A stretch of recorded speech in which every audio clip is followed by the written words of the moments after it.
Be my girl. Bonsoir et bienvenue à un autre épisode de CJDLL. Je suis Dave The Wave avec Guillaume, le rocker de Saint-Damas. Salut tout le monde. Comment ça va, mon Guillaume? Ça va bien toi, Dave? Ça va bien. T'as-tu eu une belle fin de semaine? J'ai eu une super belle fin de semaine. On était glissés puis on était voir de la lutte à la Saint-Valentin, à la EWE Saint-Hyacinthe. Ça là, t'es là avec ta copine Steph? Ouais, puis notre petite fille. Ah ouais, ils ont-tu aimé ça? Ouais, ma fille, elle a 4 ans, puis là, c'est la première fois qu'elle voyait de la lutte. Puis Mikey Thunder, là, qu'on a vu à la FML, le jeune de 19 ans. Ouais. Bon, lui, il a mangé une raclée par Explicit, puis l'autre, je me rappelle pas son nom, c'est comme 2 vétérans. Okay. C'est ça l'histoire de 2 vétérans qui battent un jeune. Ma fille, a trouvé que c'était fait faire mal. Ah non. Fait qu'elle a fait un dessin, 3 cœurs, puis il a fait un câlin après. C'est cute, ça? Ouais. Futur fan de lutte. Oh! Ça, c'est des likes, ça. C'est du cheap like, ça. Ouais, mais Mikey, il trouvait ça bien cute. Mais c'est vraiment cute, là. Mikey Thunder, le lutteur qu'on aime beaucoup. Gab, c'est pas un gros fan parce qu'il sait pas c'est qui. C'est pas c'est qui? Il sait pas c'est qui, Mikey J'ai Thunder. rencontré aussi Oz. Oz était là. Pas vrai, Colin? Kat était là. Puis il y avait la vedette de Saint-Damas, Gorgeous Mike, héros local, champion heel de la EWE. T'as sorti la robe déjà? Ah, je l'avais. Tu l'avais toujours une petite robe de poche avec toi? Ouais, ils ont failli me sortir à cause que je la sortais trop. Ah ouais? Ouais. La robe, là. J'ai eu une bonne fin de semaine moi aussi, tu me le demandes pas, mais j'ai eu du fun. J'ai fait une soirée Hot Ones avec mon beau-frère. On a fait des sauces fortes sur des petites wings. Ah, des wings de chou-fleur. De 7 ans. De 7 ans, j'ai jamais goûté ça. Ouais, chou-fleur, c'est bon. Ouais, chou-fleur, j'aurais aimé chou-fleur. Ouais. Mais j'étais pas chez nous, fait que je voulais pas cuisiner à côté. Fait qu'on a acheté des petits sacs d'ailes de 7 ans. C'était quand même bien. C'est correct ou c'est... Je trouve ça correct, mais j'aime mieux les wings de chou-fleur. Mais avoir été chez moi, j'aurais donné plus d'amour. Fait que je t'invite éventuellement à un CJTW Inferno dans laquelle on va déguster 10 ailes de chou-fleur ou de 7 ans, selon tes goûts. Parfait, ça va être chou-fleur. Puis on va y aller de 1 à 10 dans les niveaux de chaleur sur l'échelle de Scoville. Et à travers, entre chaque wing, une question de plus en plus intense à Guillaume. Ok, parfait, j'embarque. Alors, t'es invité, Guillaume, c'est officiel. Mais là, avant de parler de NXT TakeOver, on doit parler absolument du pool CJDLL. Le pool le plus cool ever, je pense. En ville. En ville. En province. En francophonie, je pense. Parlant de ville, à Saint-Damas, ça sent vraiment le purin à soir. Non, c'est pas vrai. Ouais, pour vrai. Puis j'ai vu un gars en skidoo tanké aussi. Il y en a une coupe. Je suis content, j'ai tous les clichés en même temps. Je sors de mon char 4 secondes, puis boum. Ah ouais, il y a des gars en skidoo, il y en a une coupe, là. J'en fais pas partie, moi, je suis un gars de la ville en banlieue. Ouais, toi, t'es dans une radio étudiante, je pense. Ouais, c'est gros. Il est beau, mon jacket. Guillaume le 4 charret. Alors, ceux qui sont live, là, les Patreons, cheers, parce que c'est notre premier épisode live avec les Pats. Le vin est fourni par moi-même à Dave, parce que j'ai perdu le pool à l'interne. Dave, il connaît ça, NXT. NXT, c'est mon brand. Fait qu'on a une grosse annonce à vous faire que l'on va détailler à la fin du podcast. Yes! Ça t'appartient, je sais même pas c'est quoi la surprise. Ben oui, tu sais, là, une grosse surprise fin mars. Oui, fin mars. Plus de 60 participants. Merci beaucoup, une clap de golf aux participants. L'actuel champion Francis, le champion, avait ceci à dire aux autres participants concernant à sa défense de son titre NXT. Veux-tu lire la phrase ou c'est moi qui dois lire ça? Vas-y, je savais pas. Vas-y, man. C'est sa promo là, qu'il a faite. Vas-y, t'as gagné par cœur. Fait que ça, c'est bien beau le main roster avec Raw et SmackDown, mais en 2020, ce qui vaut vraiment la peine, ce que les vrais connaissent, c'est NXT puis All Elite Wrestling. Le monde pensera bien ce qu'ils en voudront, mais ça fait bientôt 1 an que je suis champion NXT. Et c'est en plus du fait que je suis le champion actuel All Elite Wrestling, du jamais vu dans l'histoire de CJDLL. Et je continuerai d'être double champion après NXT TakeOver Portland et All Elite Revolution. Je célébrerai avec a little bit of the bubbly, and that is undisputed. Le champion baby. A little bit of the bubbly. Mais, Francis, dans un pool que plusieurs champions, toi t'as fini 13e. Avec 32 points. Puis 13e, ça veut dire que beaucoup de monde est égal. On est comme 60. Ça fait un total de 20 positions. C'est vrai. Fait que Nick, il t'attendait. T'es combien de temps? Es-tu en haut de Nick ou il est en bas de Nick? Nick, il est même pas dans le pot, ce coup-là. Colin. Ouais, son TDA a pris le dessus, puis il a pas fait le pot. Il y a un épisode à faire aussi. Ouais. Mais ça s'en vient, il l'a fait. J'ai entendu des bribes. T'es chanceux. Le Stradanic, juste pour les Patreons, Nick a fait ça. Je pense que ça vaut le 2$. C'est de 5$ ouais. par mois. On a 6 co-champions, c'est juste de la lutte, avec 46 points chacun. Il y a Marc-André, t'as Domster, Tremblay, Mathieu Berger, Mathieu Labbé, Simon Aubé, Sonny de Sexorcist, Rockwater et Tony Z. C'est des champions, 6 champions. On va faire sionner ça la prochaine fois. Ouais, peut-être des points différents, peut-être plus de points pour les matchs de ceinture, peut-être des questions plus difficiles que d'autres. Mettons une question avec 4 choix de réponse, ça pourrait être plus payante. Je sais pas ce que t'en penses, Guillaume. Ouais, mais faut pas que ce soit trop d'attention de notre part, parce que moi, j'ai tendance à boire un petit peu de bière pendant. Ouais, t'as bu beaucoup de bière en plus dimanche. Ouais, c'était pas facile. Dimanche, c'était pas facile. Hier. Qui était hier. La deuxième fois de suite, la reine de la cave et Martine Demers avec un gros 5 points. Une amélioration du 2 la dernière fois. Est-ce qu'elle fait par exprès, Martine? Non, je pense pas. Que Martine, là, t'es une championne de la cave. Ouais. À l'interne, le premier est Dave avec 41 points. Et la 5e place, ensuite, moi-même, Guillaume le rocker de Saint-Damas. Bravo, bravo. Avec 34 points. Ça paraît que t'as fait de l'épisode prédiction avec un champion. Ouais, c'est vrai, tu me donnes des bons trucs.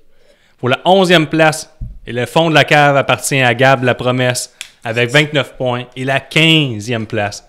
Une vraie honte, ça, Gab. Ça fait 2 fois qu'il finit proche de la cave. Non, mais Gab, c'est un gars de All Elite Wrestling. Fait que pour moi, il suit pas NXT.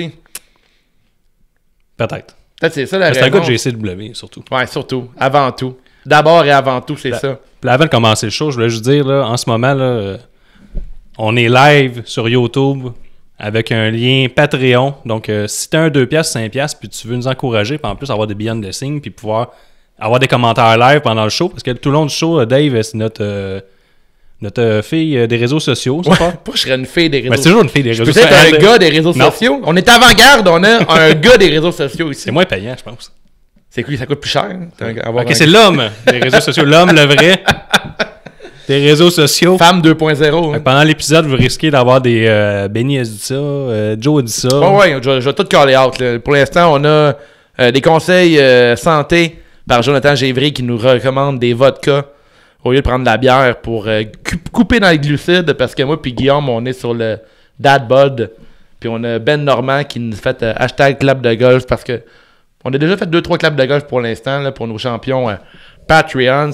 Là, moi, Guillaume, je t'inviterai à me verser encore a little bit of de vin cheap BU. C'est 15$ la bouteille. Ah, mais tu te fais crosser de 10$ là-dessus. Délicieux, ça. Après, je partirai la toune dans laquelle je m'appelle les autres. Parfait, on passe ça.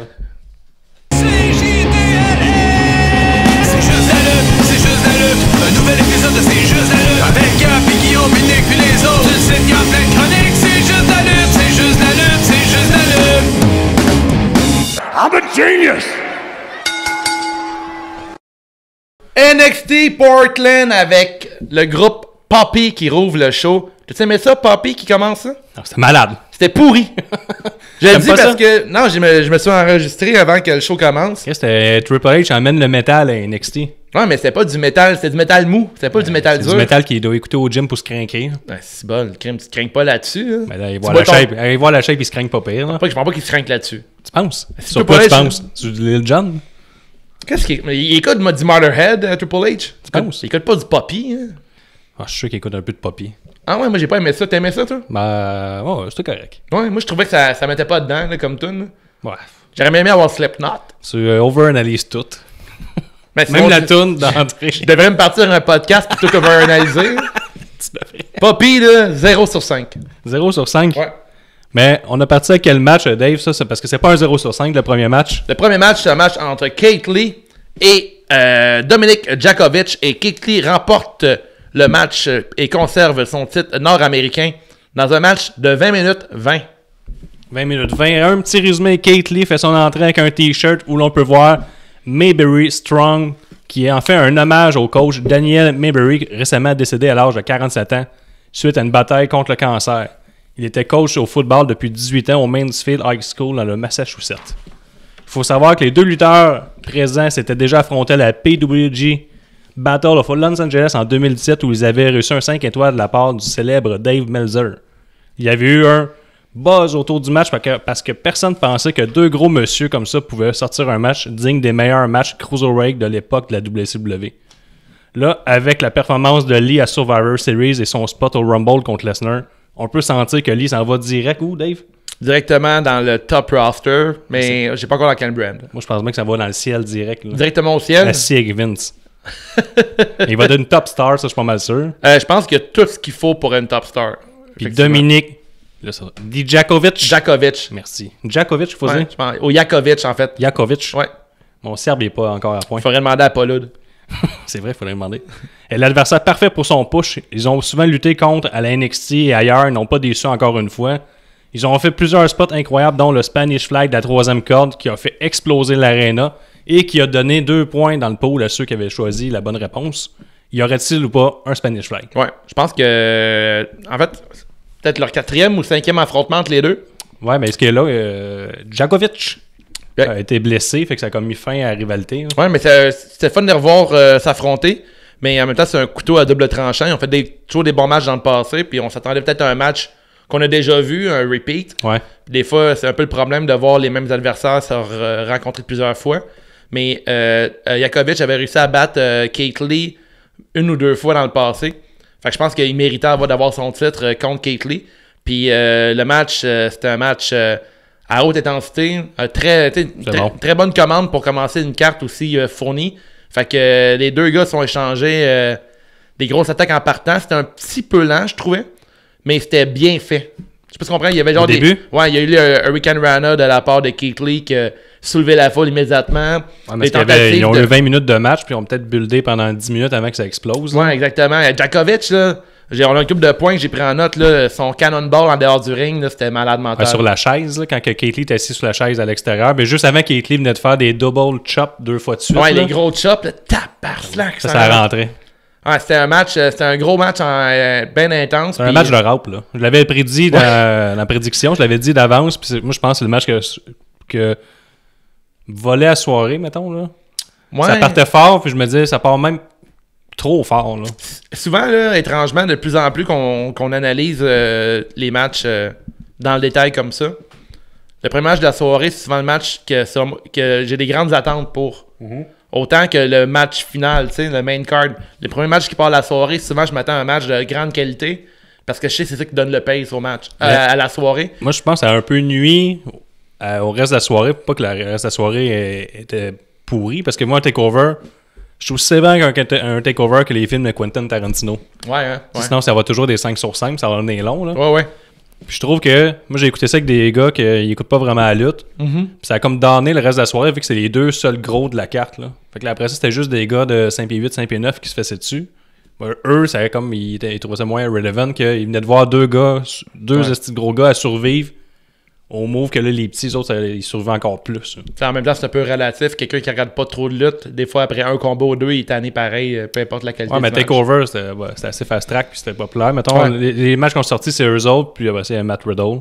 T'as-tu aimé que Kate Lee félicite son adversaire, Djakovic, puis le push un peu? C'était bon, mais avant d'arriver à la fin, moi, j'ai surtout aimé la fois que j'ai vraiment popé, je me suis mis à applaudir comme un cave là, avec eux autres à côté, mais quand que Djakovic il a kick out la Spirit Bomb, là, mais son 2.99 secondes. Là, un 2-3 quarts. Là. C'était. Ça, j'ai popé là, à fond là-dessus.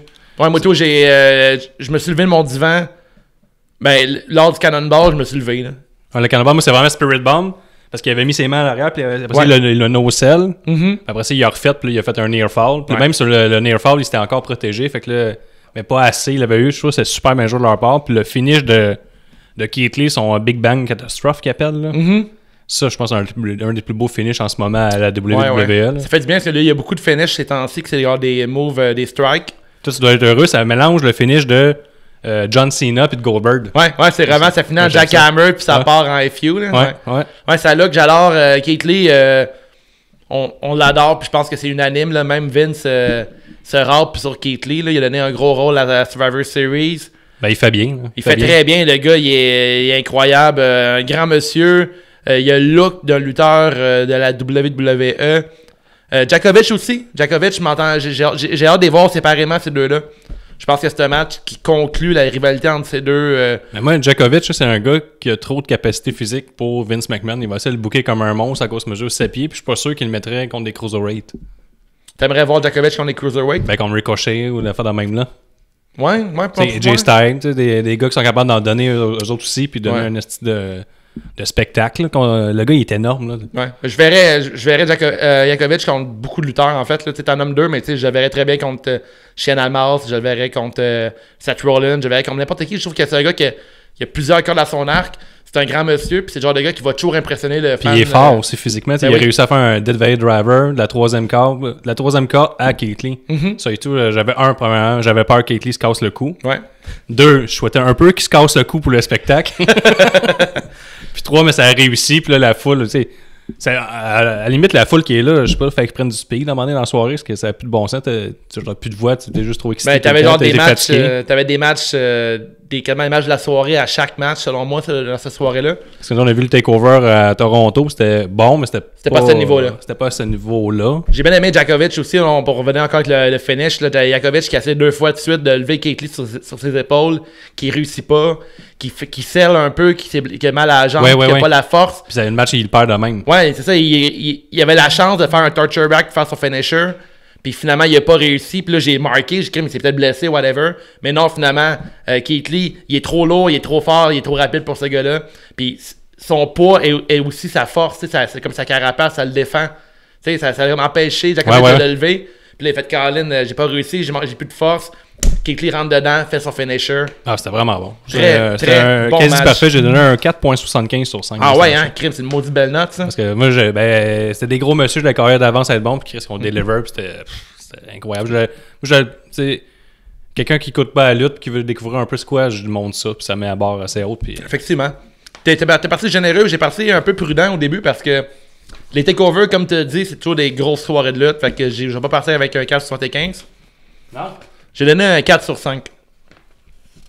4 sur 5? Ouais, 4 sur 5 à ce match-là. Ah, il y a Eric Vincelette qui a écrit qu'il lui verrait Djokovic contre McIntyre. Ouais. Ça serait une bonne suggestion. Dans le futur, c'est clair que ça pourrait faire une super bonne rivalité entre les deux. Ouais, puis après ça, qu'est-ce qui se passera ensuite, tu penses? Qu'est-ce qui est la suite pour les deux autres? Pour moi, la suite avec...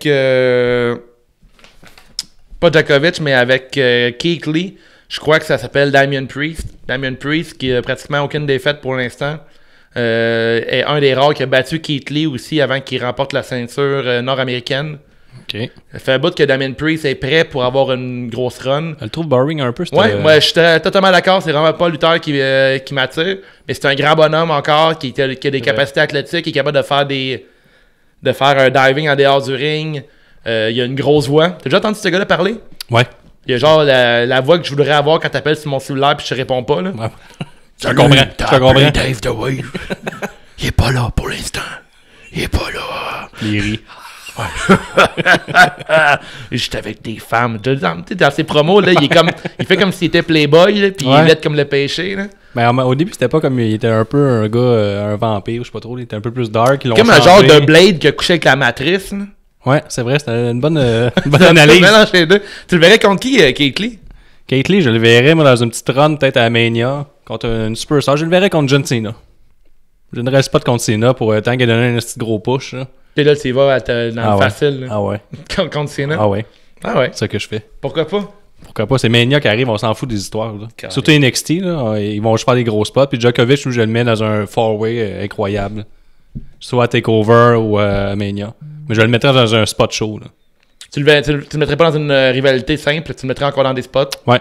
Je le mettrais vraiment faire shiner quelqu'un d'autre, puis que là, il réussisse à sortir gagnant de ça. Dans un autre épisode, on va le bâtir tout seul. On pourrait voir ça. Il va sûrement finir en russe, qui va se battre contre un boxeur. Ah ouais, comme une gimmick à la Rocky. À la Drago, là. Ivan Drago. Ah ouais. Tu pourrais être Vincent McMahon.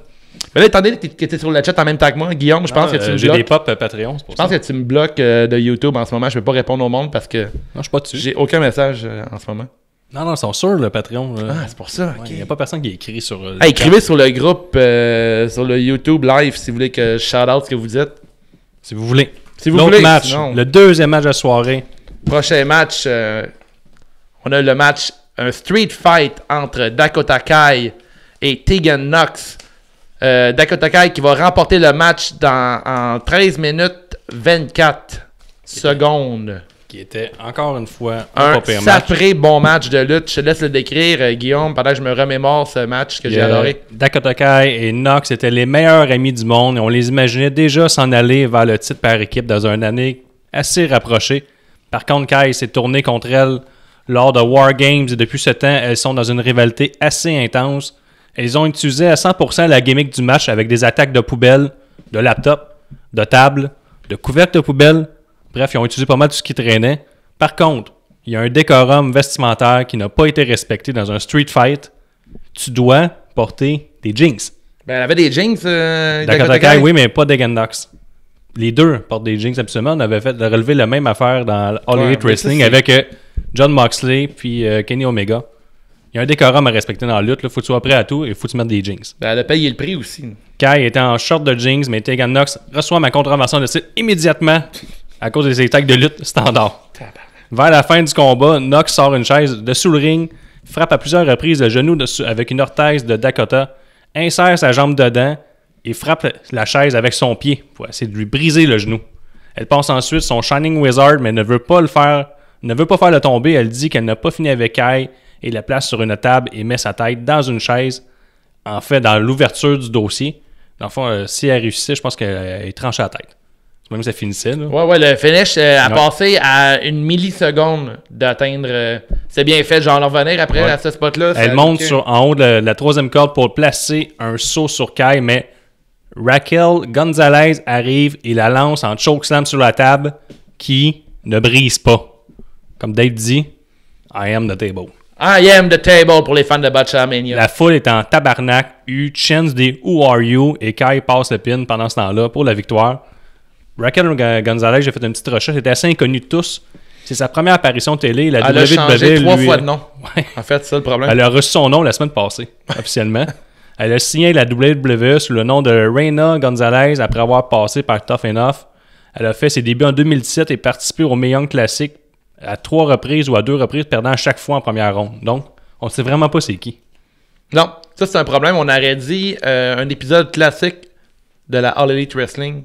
Quand elle amène un lutteur qu'on sait pas trop c'est qui. Ouais, puis c'était long, là. Tu sais, son spot, là, c'était vraiment. En fait, elle aime huer, mais je trouve que c'est un problème que la All Elite. Je suis d'accord.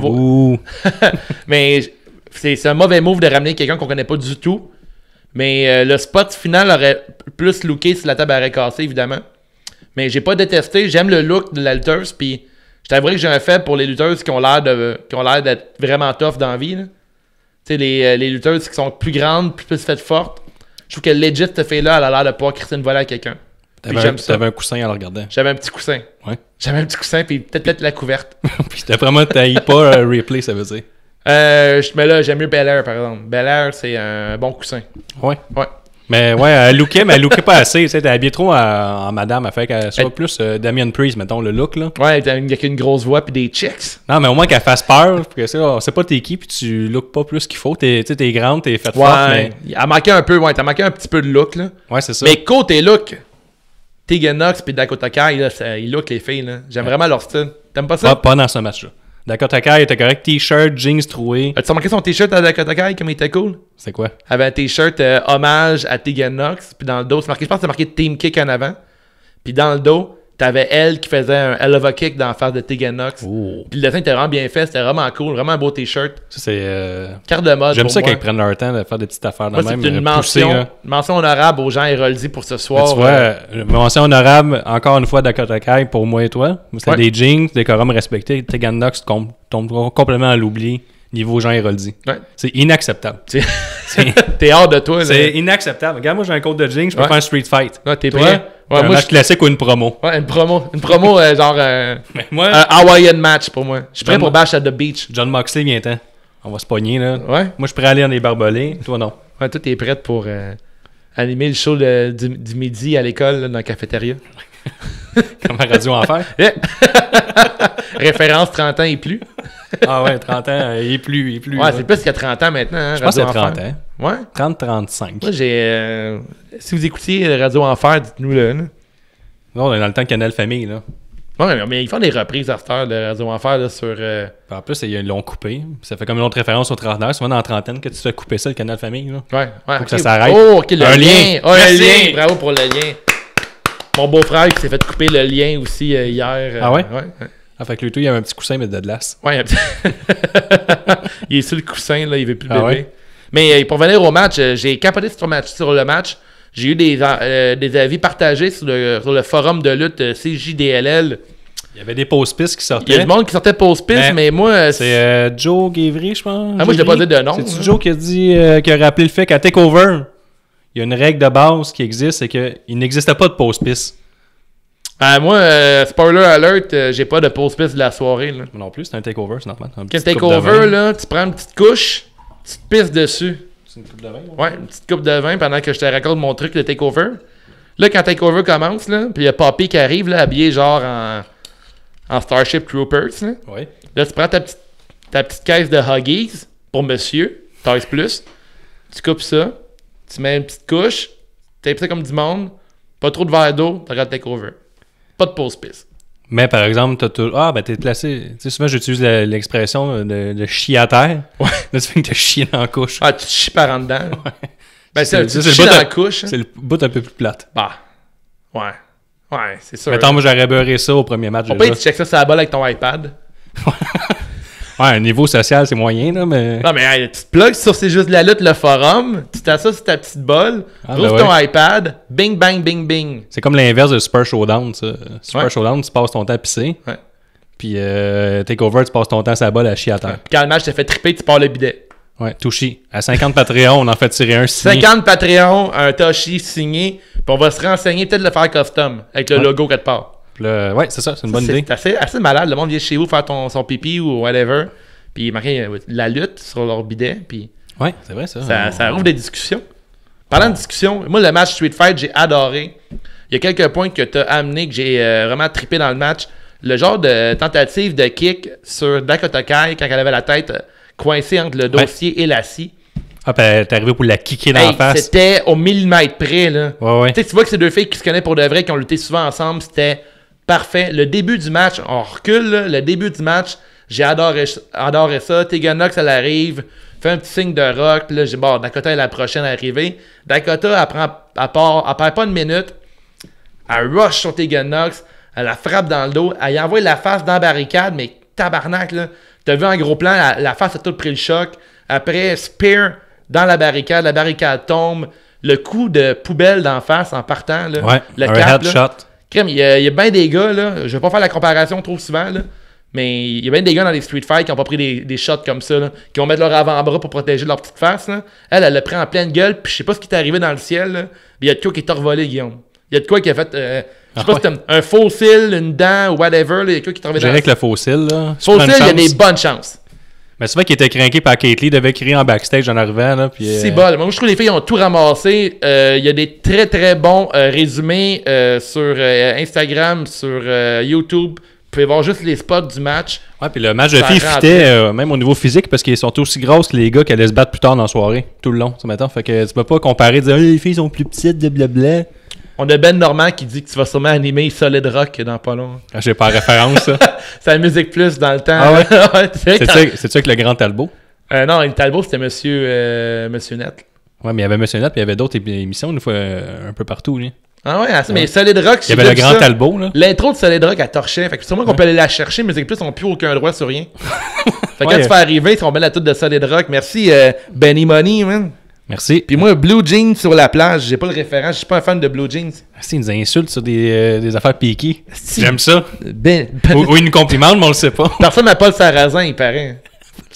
Tabarnak, on va googler ça, Ben. Là, j'espère que c'est un compliment, j'espère qu'il est vraiment un bel homme, là. Dans mes souvenirs, il est moins beau que toi. Ah ouais?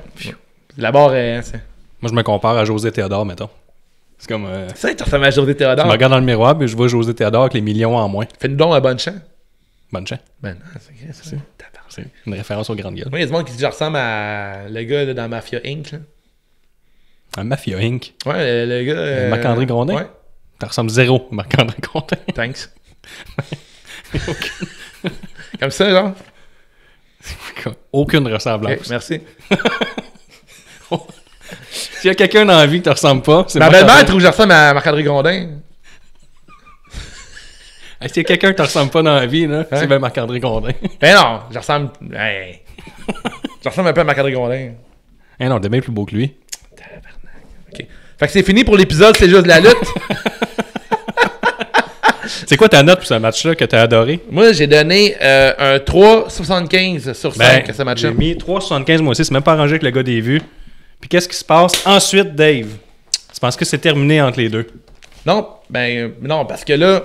Parce qu'on a tendance à mettre des street fights à l'œil, ça se termine pas. On l'a vu avec Baron Corbin et Roman Reigns. La suite, je t'avouerais que j'avais pas pris de note là-dessus. C'est pas terminé entre les deux.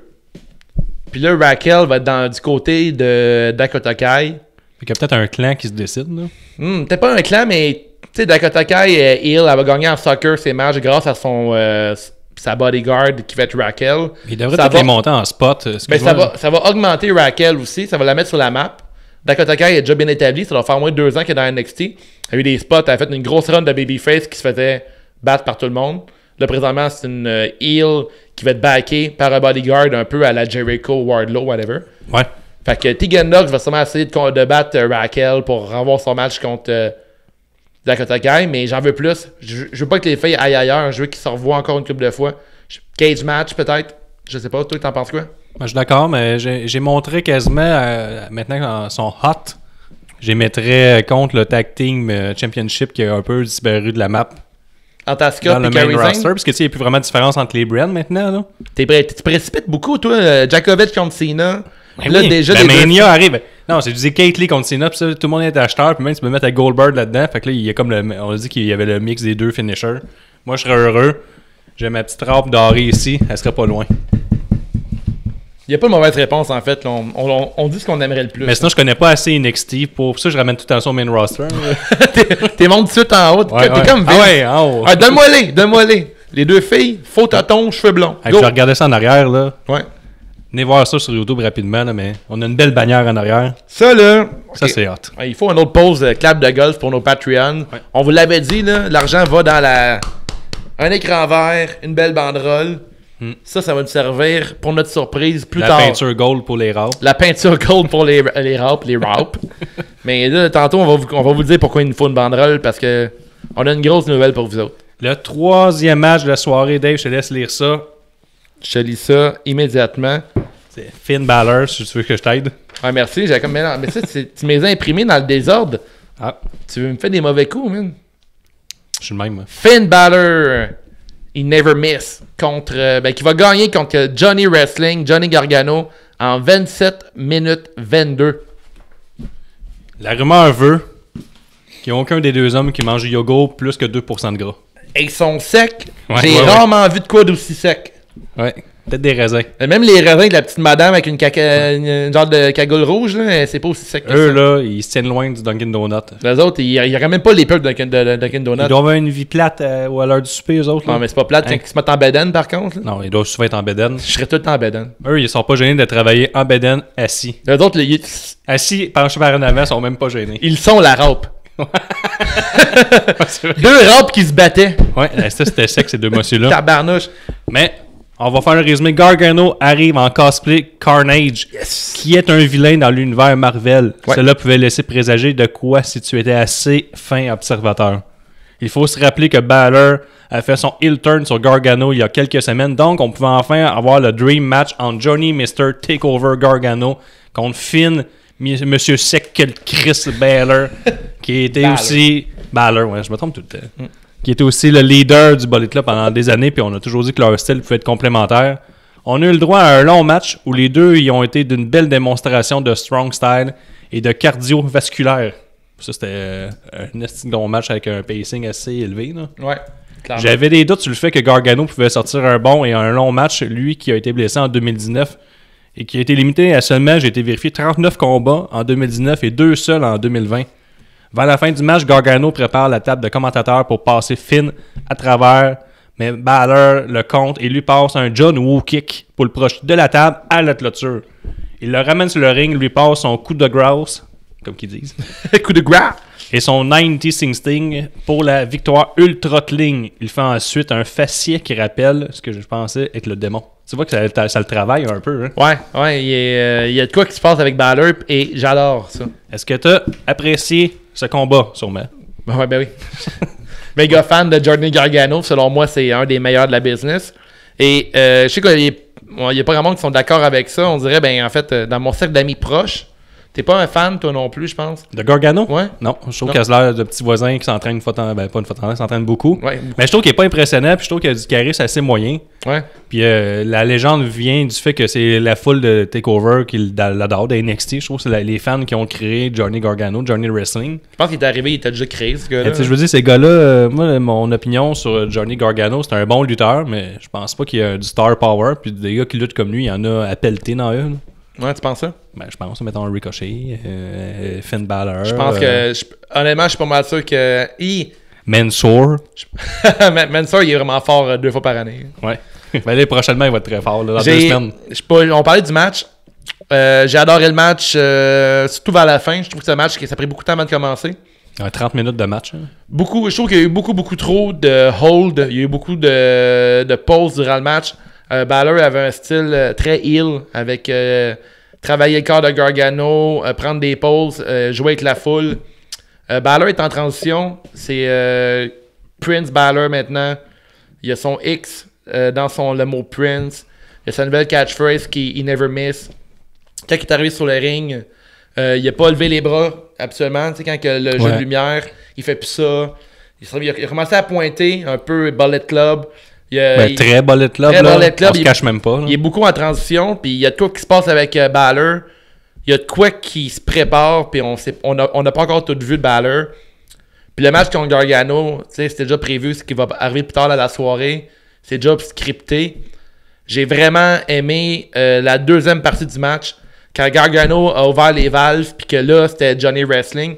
Je trouve que Gargano est toujours booké comme un genre de...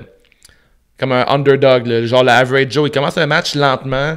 C'est pour ça que c'est un parfait babyface. Là, ce qui va se passer plus tard dans la soirée, je pense pas que ça va l'aider. Je trouvais que ce match-là, moi, j'avais mis à barre pas mal haute. Puis je trouve que c'était comme un miroir entre les deux. C'était comme 2 gars exactement pareils. Je trouve que c'est le pace de Balor qui a nuit à Gargano dans ce match-là. Tu vois, c'est Gargano que je trouve inintéressant. Puis contre Balor, moi, tous mes yeux étaient rivés contre lui. Il avait plus de charisme, il bougeait plus, il faisait plus de moves. Mettons, c'est face à la foule, tout ça. Mais Gargano, c'est ça. Gargano, c'est ses fins de match qui sont tout le temps malades. Ouais, mais tous ses matchs, il finit tout le temps en fou, genre. Mais c'est ça que j'aime du gars, genre. Mais tu sais, il book bien parce qu'il est tout le temps contre des gars de sa grosseur. Mais je sais pas à quel point il pourrait bien pareil contre un Keith Lee ou des affaires de même. La journée que ça va arriver, on pourra le juger, mais je suis pas mal certain qu'il va tout faire, puis ça va être vraiment Balor, lui, il a comme une Laura autour de lui. Lui, c'est une star, là. Partout ce qui est passé, il était au top tout le temps. Ouais, mais dans la E, ça n'a pas réussi. Il était quand même assez haut, là. Oui, mais il est parti en canon, mais à un moment donné, c'est vite tanné de Balor, là. Non, mais là, c'est à cause qu'ils l'ont fait lutter tous les jours pendant 2 ans. C'est ça le problème de la E. Dans un autre épisode, on va pouvoir en parler.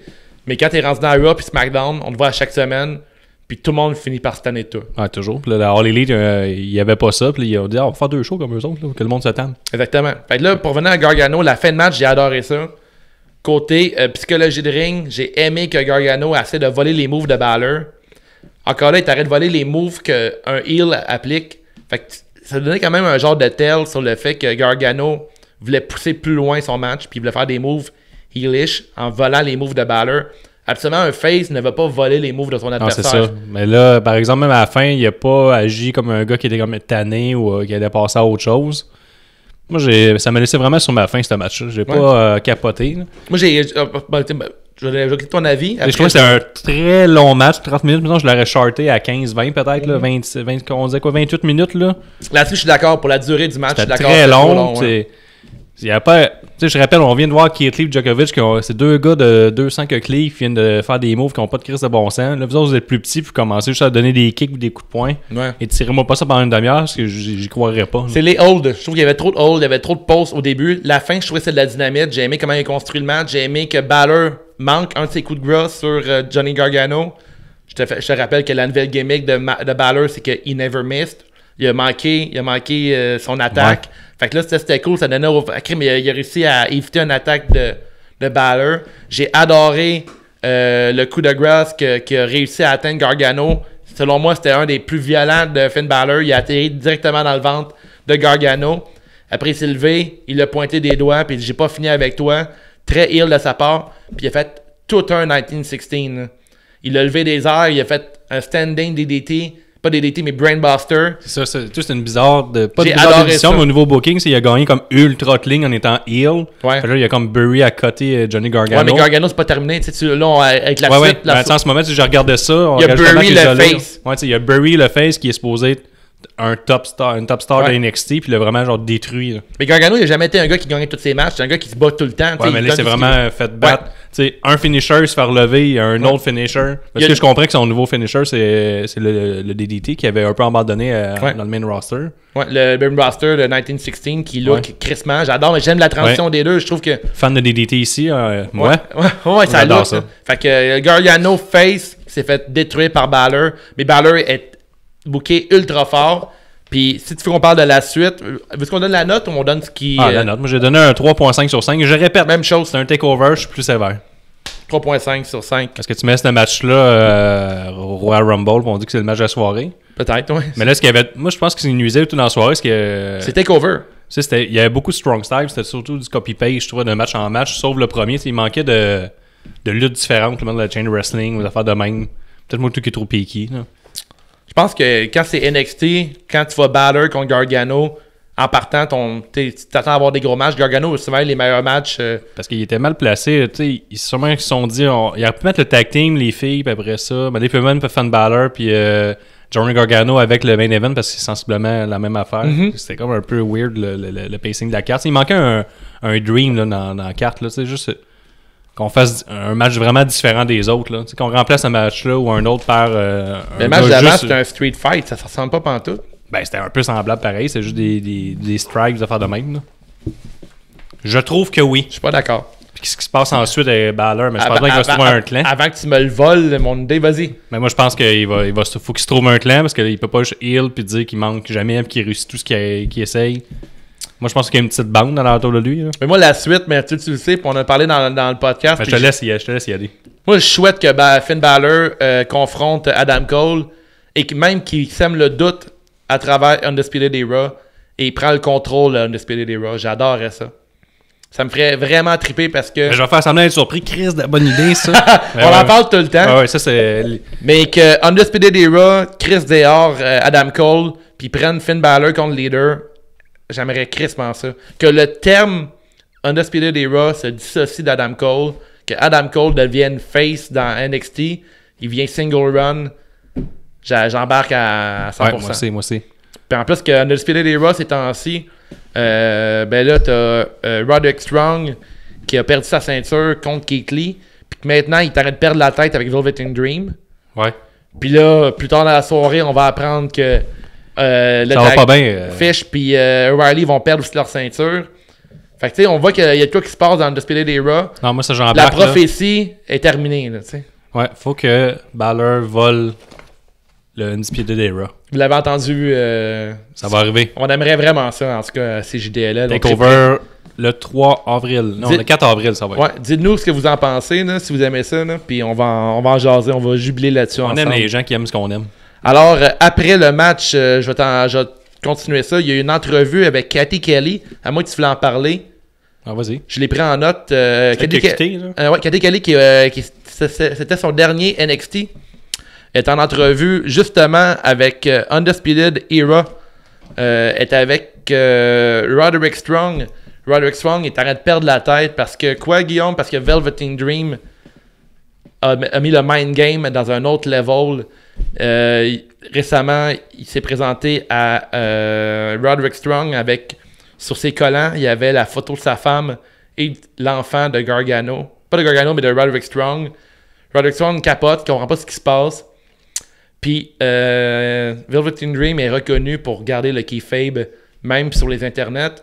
Sur Twitter, il a 170 000 abonnés et il follow une seule personne. Et c'est Madame Shepherd, la femme de Roderick Strong. Ça, c'est bien joué. C'est très bien joué de Velveteen Dream. C'est ce qui le différencie du reste. C'est un lutteur unique. Et là, Undisputed Era vire sur le top. Ils ont la misère à contrôler Roderick Strong. Ça rajoute à l'histoire. Puis ça vend très bien NXT qui va arriver ce mercredi. La suite entre Roderick Strong et Velveteen Dream. Ça va pas pire. On y va avec le 4e match. C'est Rhea Ripley. Rhea Ripley qui va battre Bianca Belair en 13 minutes 30 et conserver le titre NXT Women's Championship. Ouais, le Women's est revenu, là. Ouais. Il est disparu juste une semaine. Je pense qu'ils se sont trompés dans leur affaire. Ils disent, c'était hot, là, on va faire comme la UFC, pas obligé de dire que c'est des femmes, finalement, le monde a chialé, on comprend pas. C'était pas juste... Il y a 2 titres avec le même nom. Ouais, c'est ça. Moi aussi, on peut enlever le Women's, qu'est-ce que t'en penses? Ben ouais, à boxe, ils disent pas que c'est pour les femmes, puis à MMA non plus. Ah, je suis d'accord, moi aussi, je comprends. C'est pas nécessaire de dire Women's, ça. C'est non nécessaire. D'accord. Donc, Bianca a fort bien paru lors du Rumble avec une run de 33 minutes et 8 éliminations. Ouais. Elle a maintenant 30 ans et on sent que son shine arrive. Ripley ne fait que monter à vitesse grand V après sa domination à NXT UK, aux War Games, à Survivor Series et maintenant elle est championne NXT. Fait qu'on avait comme les 2 top NXT, là, les 2 filles qu'on sent là, que ça va exploser dans pas longtemps. Clairement. Le match commence et on peut voir 2 femmes athlétiques et fortes s'affronter. Ripley passe un Electric Chair qui est probablement un de mes moves favoris dans la lutte avec le DDT. Old school. Mais Bianca revient avec un solide Spinebuster. Plus tard, ils vont avec une grosse échange de claques d'en face qui se finit par un coup de fouet de cheveux par Belair. Dans l'estomac. Belair, excusez-moi. S'ensuit une démonstration de puissance lorsque Belair soulève Ripley, si on a parlé beaucoup en privé, de la 3e corde au-dessus de ses épaules, ce qui se donne être un military press. Dans le monde de la lutte. La projette au sol, il va d'un handspring moonsault, mais reçoit les genoux de Ripley dans le chest. Après, on s'échange des tentatives de finisher qui se finit avec un incroyable back body drop. Back body drops. De Belair qui envoie Ripley à l'extérieur qui a failli retomber sur ses pieds. Ça, c'était fou. J'ai failli penser qu'elle allait faire comme un 360. Ouais, c'était sick, ça. Belair saute en dehors du ring, mais avec un con hero. Le match se termine lorsque Ripley essaie un sunset powerbomb de la 3e corde, mais Bianca s'accroche, mais Ripley finit par lui passer son Riptide de la 3e corde. Victoire de la puissante femme de 23 ans seulement. Après le son de la cloche, Charlotte Flair vient attaquer Ripley pour confirmer qu'elle accepte de l'affronter à WrestleMania.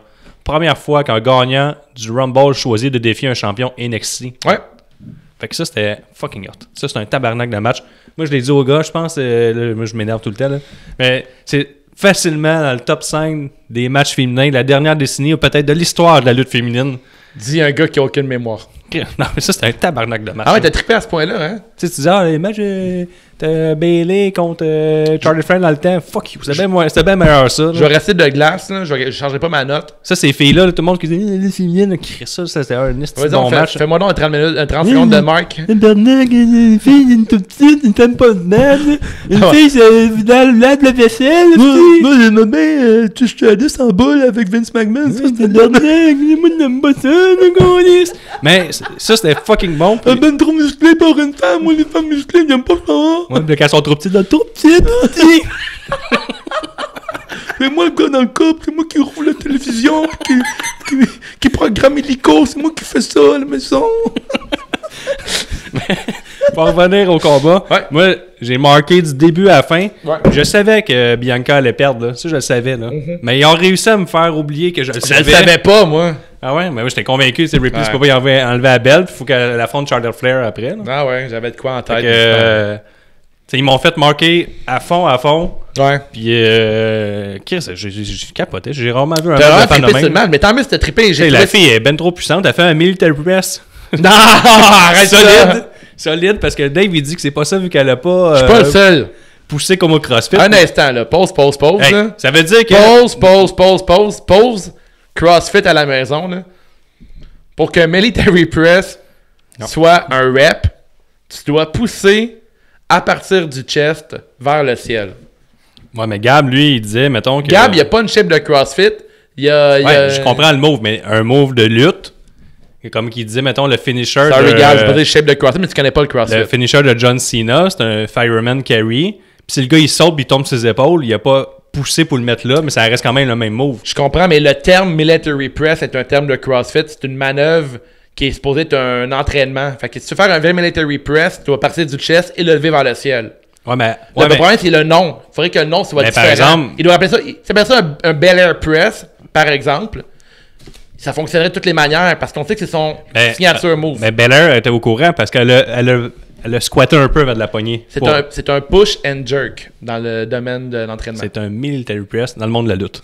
Mais c'est ça. Parce qu'il n'existe pas d'autres mots. Mais elle a la différence. Parce que ceux qui ont fait le pool, si dans ceux qui ont fait le pool sont comme moi, puis qui sont by the book, parce que je sais qu'il y en a, c'est vrai que c'est pas un military press dans la vie de tous les jours. On est d'accord avec ça.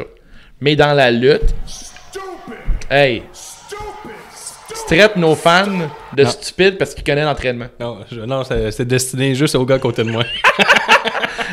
Fait que, ok, sors à moi, toi, loser.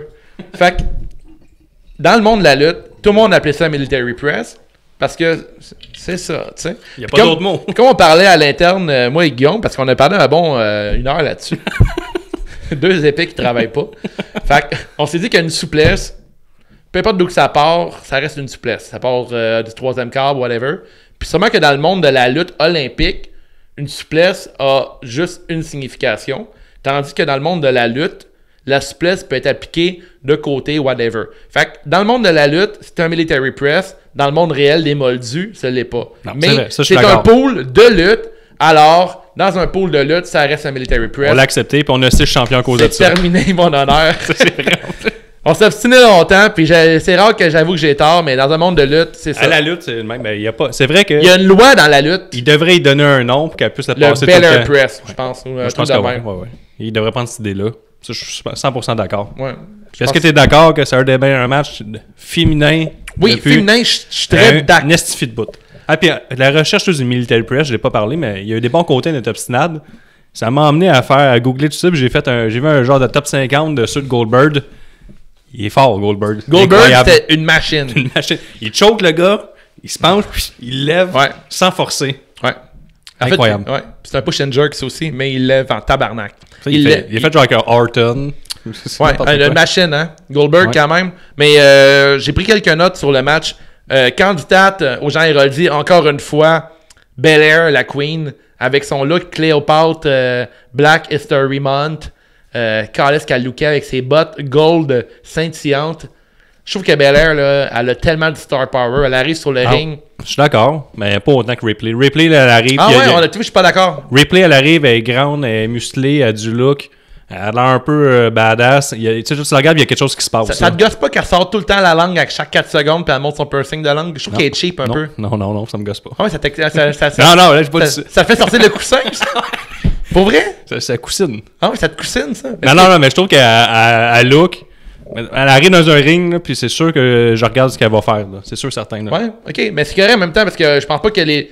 Je trouve ça intéressant qu'on ait chacun notre lutteuse préférée là-dedans. Mais l'autre, elle est super bonne. Moi, j'adore Belair. Elle a un petit côté un peu. Tu sais, elle se prend pas au sérieux.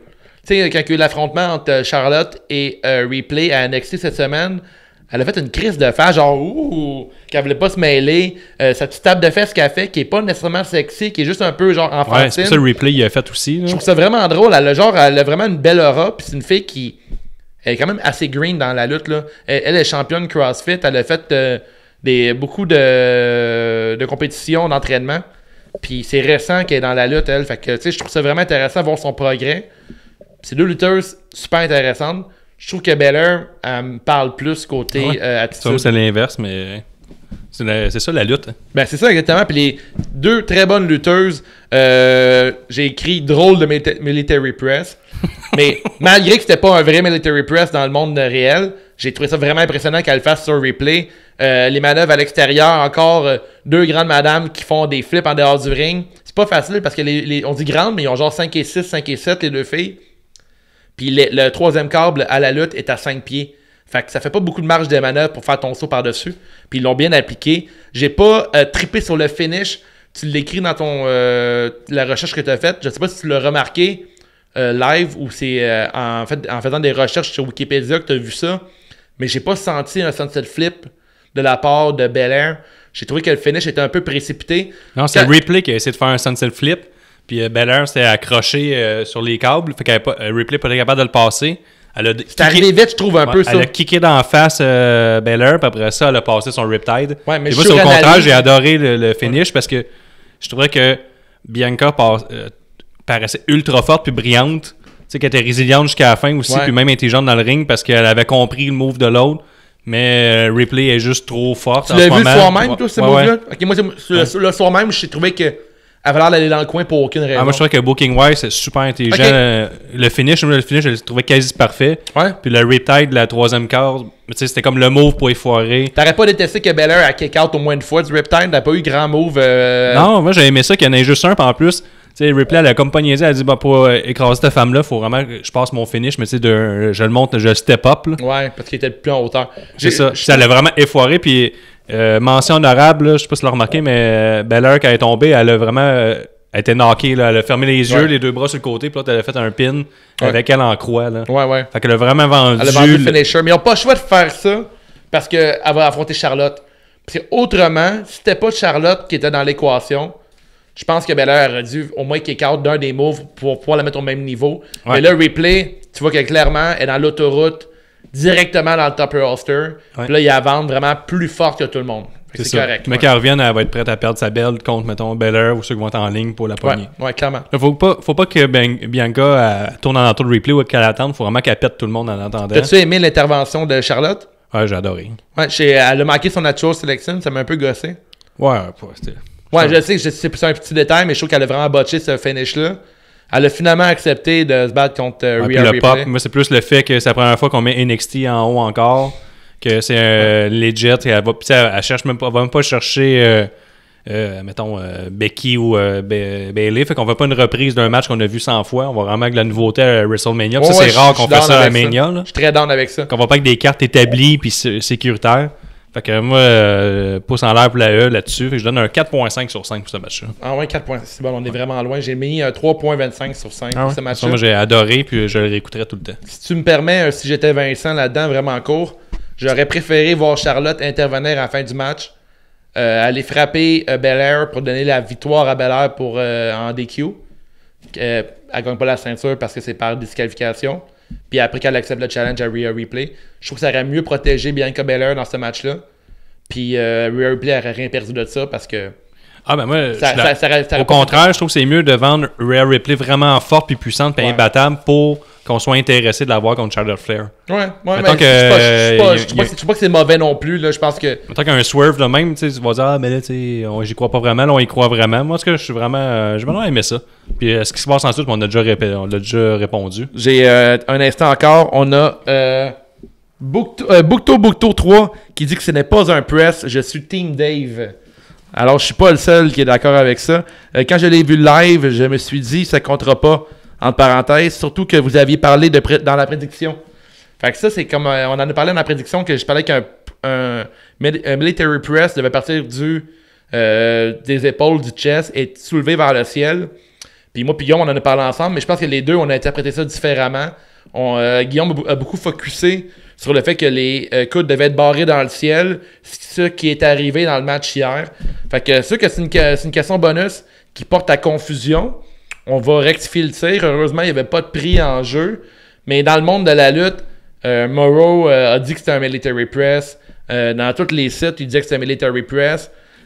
Quand on s'entraîne ou whatever, c'est sûr que des fois, il y a des trucs, il y a des termes. Ouais, mais c'est vrai que dans le monde de la lutte, il n'y a pas d'autres termes. Puis là, on met l'emphase, puis nous, dans le pool, on avait une question là-dessus. Ouais, exactement. On se fait juste encore ici. Mais on s'amuse à mettre des questions qui sont des fois un peu plus compliquées. Mais c'est ça, c'est un couteau à double tranchant. Mais merci, Bookto 3, là, on est d'accord que c'est pas un press. Dans une compétition de CrossFit, là, c'est un no-rep. Mais c'est comme, on parle de questions piquées. Prochain match, je te laisse lire, mon Dave. On avait une question bonus qui était liée à ça. Donc, elle allait prendre une bonne gorgée. Exclusif Patreon que finalement on a annulé. C'était, est-ce que lorsque Matt Riddle va faire son entrée sur le ring, est-ce que les deux gougounes sortiront du ring? Parce que quand il arrive, Matt Riddle, il arrive sur le ring, puis il fait un petit saut, puis il envoie... les gougounes. Il flippe ses gougounes avec ses orteils en dehors du ring. Puis là, on s'est dit, hey, le Super Bowl vient de se terminer. Pourquoi pas que la question bonus, est-ce que les deux gougounes doivent sortir du ring? S'il y en a une des deux qui ne réussit pas à sortir du ring, le point n'est pas bon. Fait qu'il fallait faire un genre de field goal. T'sais. C'est ça. Puis là, les Patreons ont droit à cette question-là, puis c'est 1 point dans le pool. Ouais, c'est un seul point, mais c'est un point. Finalement, ça a été 0 point. 0 point parce que les gars sont fait, les gougounes fait charger depuis leur la bro mobile. La bro mobile. C'est le nom que j'ai donné pour l'instant. Alors, de Bruiserweight qui vont remporter le titre NXT Tag Team Championship en battant Undisputed Era formé de Bobby Fish et Kyle O'Reilly. T'avais-tu voté pour les bros, toi? Ben oui, j'avais voté pour les bros, c'était écrit dans le ciel. Mais j'ai une charade pour toi, Guillaume. Vas-y. How much fish could Bobby Fish fry if Bobby Fish could fry fish? Oui. C'est pas facile à dire, ça. Mais même, t'as vu Matt Riddle, ça pourrait prendre une grande respiration. How much fish could Bobby Fish fry if Bobby Fish could fry fish? Tu aimais ça, toi, cet angle-là? C'était pas pire. C'est quand même drôle. La petite carte de golf, tout, là, il n'y avait pas eu feu d'artifice, je suis déçu. C'est partagé, mais j'ai tellement un humour de marre des fois, ça me fait moi, j'aime vraiment ça que rire. Matt Riddle, il est over the place, puis le gars, l'autre, ça ne tente pas pantoute, il est juste là pour se battre. Ils font un petit peu penser à toi puis moi au début, quand on a commencé à enregistrer ensemble. C'est ça. Que je riais tout seul, puis toi, t'es comme... Toi, t'es qui là-dedans? Ben, je suis clairement Matt Riddle. Le gars avec le beau corps est lancé. Ben, j'aimerais ça être le vegan, mais c'est le vegan qui est sérieux dans le couple. Ouais, c'est vrai. Moi, je suis Pete Dunne, je me le donne. Ben, t'en ressembles plus à Pete Dunne côté Matt Riddle, toi, t'es énergie. le gars qui dit hey, l'argent des patrons pour s'acheter un carte de golf, se promener en ville, puis donner des collants. Hey. Non. Hey, tu me donnes le goût d'avoir un bro mobile, c'est juste la lutte. Mais on va jouer au golf cet été, toi puis moi. Ouais, qu'est-ce qu'on va avoir un bro mobile? J'ai une idée comme ça, là, je garoche ça dans le ciel, là. Si on a des Patreons qui aiment jouer au golf, là, on fait une run de golf, on fait une ronde avec eux autres. Un 2 foursome, mettons. Deux foursome, on peut faire un foursome puis on parle de lutte.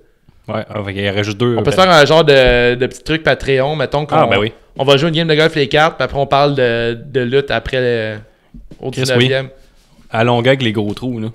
Ouais, tu veux jouer avec des gros trous. Ça va être plus facile. On peut parler de lutte plus vite. Alright. Fait qu'on évoque le résumé, l'équipe formée sur le coin de la table entre Pete Dunne et Matt Riddle a finalement remporté le Dusty Classic et a obtenu une chance pour le titre à TakeOver Portland. Chaque gars a eu son moment de gloire, mais celui qui est sorti du lot est selon moi Matt Riddle lorsqu'il a reçu la hot tag et a cleané le ring avec de multiples suplexes, kicks, strikes pendant genre 2 minutes sans arrêt. Le match est terminé par une blind tag à Riddle qui lui a permis d'entrer et de passer un Final Flash qui est son coup de genou sauté dans la poire, qui a donné à Fish. Il y a eu un gut wrench powerbomb à O'Reilly et ils ont aussi réussi à passer un Bro to Sleep en combinaison avec un heel kick de Dunn pour la victoire. Ce move n'a pas encore de nom. J'ai peur d'avoir ce qu'ils vont donner comme nom. Le bro kick? Le bro heel. Le heel bro? Le heel bro. Pourquoi heel bro? Heel? Parce que c'est un heel kick. Ouais. Moi, j'irais avec le heel bro to sleep. Bro to sleep? Bro to sleep, c'est non, bon. mais bro to sleep, c'est déjà le finish. Ah ouais. C'est quand il pogne le gars là, par la main puis il swing son genou. Peut-être le bromance? Le bromance. Le bro heel. Ouais, ça sonne pas bien. Non, bro heel. Non. Après le son de la cloche. Non, c'est pas vrai ça. Menteur! Maudit menteur! C'est un copy-paste de l'autre match. Confusion le plus totale. Confusion. Bon, mes notes pour le match. Je trouvais que c'était très... T'as-tu les stats? Combien de personnes ont réussi cette réponse-là? Non, j'ai pas eu le temps de regarder ça. Je trouve que c'était vraiment prévisible que Bruiserweight allait gagner. Je trouve moi, je suis pas NXT, fait que... Ben, tu sais... J'hésitais, tu sais, je disais, ils vont-tu tout perdre, ils vont-tu tout garder jusqu'à Mania? Mais que tu suis NXT ou non, le fait que les deux gars ont déjà leur nom d'équipe, ont déjà leur petit carte, ils ont déjà toutes leurs capsules vidéo, ils auraient pu être un peu patients, puis nous vendre, tu sais, après nous vendre cette équipe-là, un coup qui gagne. Parce que là, t'arrives dans un tournoi avec deux lutteurs qui se connaissent pas pantoute, qui ont aucune histoire en tant que partenaire, puis qui ravagent tout le monde, là. Ils ont ravagé du monde qui était déjà en équipe, ils sont rendus jusqu'au top, puis là, ils battent Undisputed Era, mais ils sont déjà avec des petites capsules vidéo. Tu sais, on sait qu'il y avait tellement des bonnes idées sur papier, puis ils se disaient tellement, hey, ça va être drôle, ça va être le fun, mais ils les ont garochés trop vite. Je trouve que côté, j'aurais plus marqué à leur victoire s'ils n'avaient pas vendu toute l'histoire qui était en équipe déjà, qui avait déjà une complicité. Tu vois, on s'entend pas encore. Ben, c'est correct. Moi, j'aime ça, le fait que Matt Riddle prend toute la place et qu'il force l'autre d'être comme en équipe avec lui.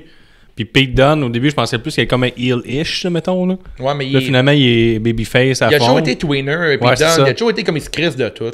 Puis justement, j'ai mon chum qui écoute pas vraiment la lutte, là, il dit qu'il a l'air de rien, ce gars-là. Puis pendant qu'il dit ça, il dit « Ah, si, il vient de se laquer un backflip direct dans ma face. » C'est qu'il a sauté un backflip à l'endehors du ring. Là. Ouais.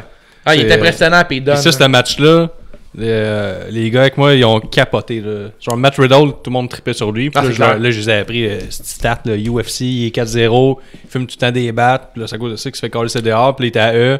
Puis The Rock, Vaillancourt, nous confirme qu'il fume encore des battes. Ben oui. Il est vraiment genre son personnage, c'est lui. C'est un stoner. Là, ouais. C'est ça, c'est la vraie personne. Là. Il joue absolument aucun rôle. Toi qui aimes le MMA, j'ai entouré le moment où que Kyle O'Reilly et Matt Riddle se sont affrontés sur le ring 1-1. J'ai adoré ce bout-là. Il y a tellement une de séquence. Je sais, mais il y a un bout en particulier dans le match que Pete Dunne et Fish étaient en dehors du ring et Riddle et O'Reilly se sont affrontés. Puis là, tu as vu à quel point ces deux gars-là ils ont leur style de combat. C'est deux gars qui ont un background MMA. Ouais, mais par contre... Ça oui, je sais quoi tu parles. Ça lookait en mais crise. tu vois que Matt Riddle, c'était un vrai fighter dans la vie. Ouais. Puis jamais qu'il va se mettre en ground and pound devant quelqu'un, devant un autre lutteur. Puis Kyle O'Reilly, qui a gagné comme un peu l'échange, il s'est mis en ground and pound. Puis il donnait juste des tapes. Puis après ça, il a arrêté. Mais tu sais, dans un vrai combat legit, jamais t'arrêtes. C'est la meilleure position. Puis Matt Riddle, jamais... Au grand jamais qui fait ça, il pogne le gars, il le relève puis il swing un coup de genou dans la face. Ou il court puis il fait un genre de senton bomb. Ben ouais, il fait pas mourir la séquence dans un ground and pound. C'est ça. Mais Kyle O'Reilly, il a tendance à le faire, il fait des face... J'étais un méga fan de Kyle O'Reilly. C'est des face palms qu'on appelle, là, des coups de main. Ouais. Puis c'est une petite erreur que genre mes chums ils ont relevé. On dit qu'il est en position parfaite puis il se tasse. Mais c'est un peu de l'anti-lutte des fois à un certain point. C'était pas d'autres gestes puis d'autres moves pour pouvoir connecter avec cette séquence-là. Ça tue un peu ton moveset. Puis Kyle O'Reilly, c'est un peu son signature d'être sur le dessus puis faire des ground and pound puis d'aller chercher la jambe puis travailler. Mais contre un gars comme Matt Riddle, je trouve que ça passait un peu moins bien, mais c'était un excellent match. Chris, moi j'ai marqué tout le long. Je l'attendais ce match-là, je trouve que... Pete Dunne, tout quand il brise comme la soumission sur son chum puis il casse les doigts de l'autre. Ouais. J'ai aimé qu'il y a une couple de fois que Undisputed Era se sont frappés entre eux autres. Ce qui vend encore le fait que c'est comme un peu la zizanie dans le Undisputed Era, ça commence. Puis du côté de Bruiserweight, que les deux s'atteignent une fois de temps en temps, ça vend encore le fait qu'ils sont un peu green comme tag les team. bros qui se sont donné des kicks deux fois de suite. Je pense que chaque côté c'est arrivé. J'ai pas pris en note le nombre de fois qu'ils se sont atteints chacun dans leur clan. Mais je sais que chaque côté c'est arrivé. C'est pas Matt Riddle qui a soigné 2 fois Pete Dunne ou c'est l'inverse, peut-être, je pense que mais je vais pas m'aventurer là-dedans. Aussi, j'ai noté aussi avec nos chums Bobby Fish, quelle shape dégueulasse à comparer toutes les autres. Bobby Fish? Quand on se retrouvait ça drôle dans la soirée, tout le monde a des corps sculptés au couteau. Beaucoup trop sec. Bobby Fish, il est juste un peu... Il a peut-être un 5 livres overweight. Il y a genre... On est comme... Arc! Il y a genre 43 ans, man. Ouais, mais là, t'es comme... Hey, regarde le vieux monsieur. Chris, vous êtes dur, les gars. Chris, ces autres gars, toute la soirée, ça n'a pas de bon sens. On vient de vivre... Il est pas si sec que ça, Riley? Ouais, il est pas pire sec, là. Ouais, mais en tout cas, bref. Moi, c'est drôle parce que tu vois que je suis comme plus positif que toi. C'est marqué ici. J'ai Bobby Fish accepte les touches de gris. Puis je trouve que ça y va bien. Ah oui, ça, j'adore ça. Moi, j'adore ça, des touches de gris. J'ai un poil. Ben oui, je commence à avoir des touches de gris. Mais c'est un des rares lutteurs qui est gris, en fait, Bobby Fish. Dernièrement qu'il a laissé. Là. En fait, je pense que c'est le seul lutteur qui est gris. Oui, t'as raison. Chris, on parle Goldberg. Oui, Goldberg est gris. Il rock le gris. Ouais, c'est vrai, il rock le gris, mais Bobby Fish, c'est le deuxième qui rock le gris. Mais ça fait pas longtemps, là, il était... Comment on appelle ça, le peigne pour homme, là? Ouais, il faisait des pubs avec son œil dans tout le temps. Hein. Ah, il fitterait en plus là-dedans. Colin, touche de gris, mais parce que bravo à Bobby Fish, touche de gris, c'est un petit pas pour l'homme. Les femmes avec les cheveux gris dans la E dans 10 ans, sûrement. 15 ans. 15 ans. Facile. 15 ans. Ouais. Tu peux pas rocker le gris en ce moment à la E si t'es une femme. Non, c'est clair que non. Impossible. Un petit pas à la fois. Hein. Maintenant, ils ont le droit de faire des bons matchs. Il n'y avait pas le droit. Un pas à la fois, effectivement. Quelle est ta note? T'as-tu d'autres trucs à dire sur le match? Non. Ma note, rampe à la main, 3.75 sur 5. Hey, encore, man, on a 3 sweep it, man. C'est plate à soir. C'est plate? On peut chicaner, si tu veux. Ton jacket, il est laid. La suite. Non, il est beau. la suite, mais je vais y aller. Je vais te laisser y aller. La NXT, je suis pas tant ça, mais j'imagine que les bros ils ont un bel avenir. Ben, je pense qu'ils vont se renfronter encore les 4. Puis je pense que Bruiserweight vont comme ultimement gagner encore contre Undisputed Era. Undisputed Era vont-ils se séparer? Ça fait comme 3 ans qu'il existe ce clan, 3-4 ans. Là, ça va être un vrai moment, mais qui se sépare. J'ai encore le... Ben, si mettons que je veux avoir... je veux que mes idées se suivent. Je pense encore que c'est Finn Balor qui va finir par prendre le contrôle du clan. Et le tag team O'Reilly et Fish vont rester. Non, juste avec un peu de gourou. Bon, donne les deux ensemble. Excellent. Continue. Mais, parce qu'autrement, y a-tu vraiment des tag teams dans NXT qui pourraient rivaliser avec ces gars-là? À moins qu'à faire un tour au UK, le fait qu'il y ait Pete Dunne, qui est un lutteur UK, il peut affronter Mustache Mountain à WrestleMania. Mustache Mountain contre Brotherweight.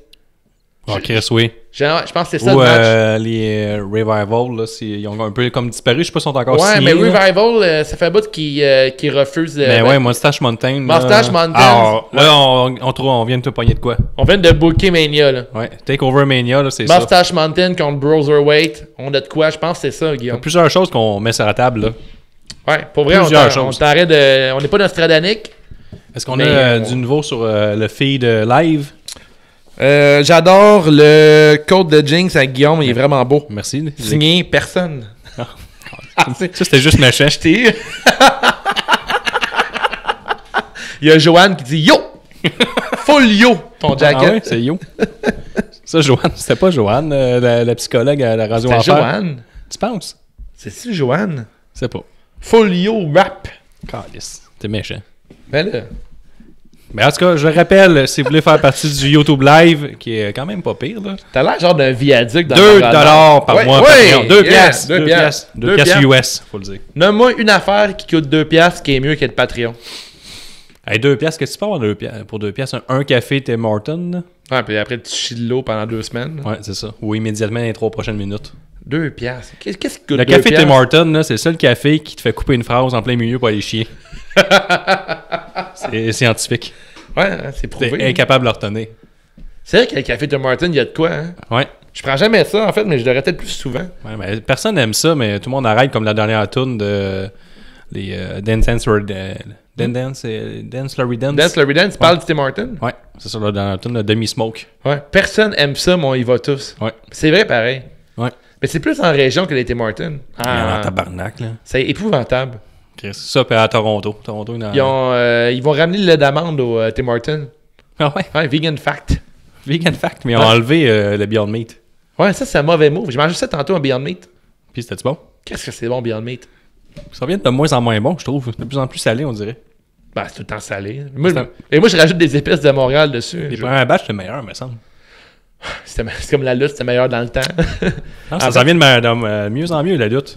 Mais ça va pas une première fois. Hein. C'est Beyond sûr. Meat, C'est sûr. faire l'amour, un C'est BJ. 5e match. Ouais. Adam Cole. Baby va conserver son titre NXT Championship en battant l'excellent Tommaso Ciampa en 33 minutes pile. C'est- Flush. C'est long en tabarnak, là. Ça, c'est un... Je vois ta note. Ah, attends, on va chicaner. Tabar/slash de match, madame, messieurs. Ciampa a finalement la chance de regagner le titre qu'il n'a jamais perdu. Il avait dû l'abandonner suite à une blessure à long terme. Oh, c'était Jocelyne, la psychologue. Jocelyne. Merci, Boukto. Hey, Boukto, on est chum, toi puis moi. Jocelyne, full yo. Boukto. Ouais, Boukto 3, c'est lui qui... J'ai pas de mémoire d'avoir Boukto dans les Patreons. Ouais, Boukto, c'est quoi ton nom pour de vrai sur le... Le match commence lentement, mais commence à piquer lorsque Ciampa place Cole sur une chaise et court dessus avec un coup de genou. Ça, c'était fourré. Ciampa célèbre cela en embrassant le crâne d'un fan. On se demandait, nous, à la maison, je sais pas comment je réagirais. Moi, me faire embrasser le crâne de même par Ciampa, c'était comme weird Hey, en même temps. sa réaction, là, c'était genre... il se fait embrasser sur le coco, puis il fait comme... Il capotait, man. Ouais, mais qu'est-ce que tu veux faire d'autre? Ben, il aurait fallu un petit coussin, ce monsieur-là, je pense. Ouais, Ah, il peut-être était- deux. Peut-être 2 coussins. Un coussin double. Plus tard, Ciampa powerbomb Cole sur la table des commentateurs espagnols. Chris, Boukto, là, c'est Dr. Fun. Ah, Dr. Fun. C'est pour ça qu'il est le fun de même, est-ce Cole reprend tranquillement le dessus et essaie un top count hero. Dr. Fun, le gars qui écrit tous les résumés de Raw et SmackDown. La vedette du... Il est plus vedette que tes deux frères. On devrait y acheter une veste par balle comme Comme Jay. Roman Reigns. Parce qu'il take a bullet Ah, il était pour capable. le podcast. Ouais, il pourrait se faire rebaptiser D'Lo Brown, genre, ou Ouais. Dr. Brown. Parce que lui, il fait des astuces de bonnes chroniques. Faudrait Ouais, que je me sers. solide. Aucune faute d'orthographe. Aucune. J'adore écrire mon nom sans faire une faute. Puis je me sers 100% de ses chroniques pour savoir ce qui s'est passé à Raw et SmackDown. Colin. Ils sont bien faites en plus. Ouais. Puis il donne de plus en plus son opinion, j'aime ça. Ouais, j'adore aussi. J'étais rendu- Attends une minute, j'adore la prescription du Dr. Fun. Ouais, ça c'est bon ça. J'adore ça.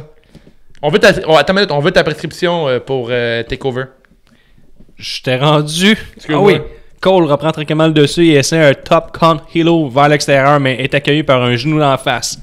Lors de la remontée dans le ring, Cole écrase la tête de Ciampa au sol et réussit son last shot pour un compte de 2.98 selon les experts sur 3. On se retrouve à l'extérieur et Cole passe son Panama Sunrise. De retour dans le ring, Ciampa réussit son Fairy Tail Ending pour un compte de 2.99. La foule capote. Est en délire. The fool is on the liar. Les deux hommes se retrouvent à l'extérieur. On a le droit à l'intervention de Roderick Strong et ensuite de Fish et O'Reilly. Ciampa réussit à se débarrasser de tout le monde, mais Cole en profite pour lui passer 3 super kicks et un last shot, son deuxième compte de 2.99. Là, le Guillaume à la maison commençait cette année que le monde kick-out de tout. Là. Mais voyons, ça on venait tard. a grandi dans cette era-là des kick-out, tabarnak. O'Reilly lance la belt à Cole et Ciampa revole sur le ref qui fait sa job de ref, c'est-à-dire il meurt. Cole donne un low blow, mais Ciampa par miracle, compte le Panama Sunrise pour passer à un autre Fairy Tail Ending, mais il n'y a plus de ref. On compte 1, 2, 3, on se rend jusqu'à 8. 10, ouais. Jusqu'à 10. Ciampa approche du titre, mais Gargano arrive ringside et tire sur le titre pour finalement effectuer un heel turn et frapper Ciampa avec la dite belt. En pleine poire. Victoire de Cole. Donc, Ciampa a survécu à 2 last shots, mais pas un coup de petite C'est ceinture. pourquoi? Vas-y. Son meilleur ami le fait ça en pleine gueule. Là. Il était dévasté. Là. Tu penses? Le heel turn d'une amitié aussi forte que Est-ce DIY. est-ce que Gargano est vraiment heel? Est-ce que c'est Ben un heel? oui. Est-ce que c'est un heel turn? Hey, si tu fais un bon heel turn, prends des notes, c'est ça, man. C'est un vrai heel turn? Parce Ben que oui.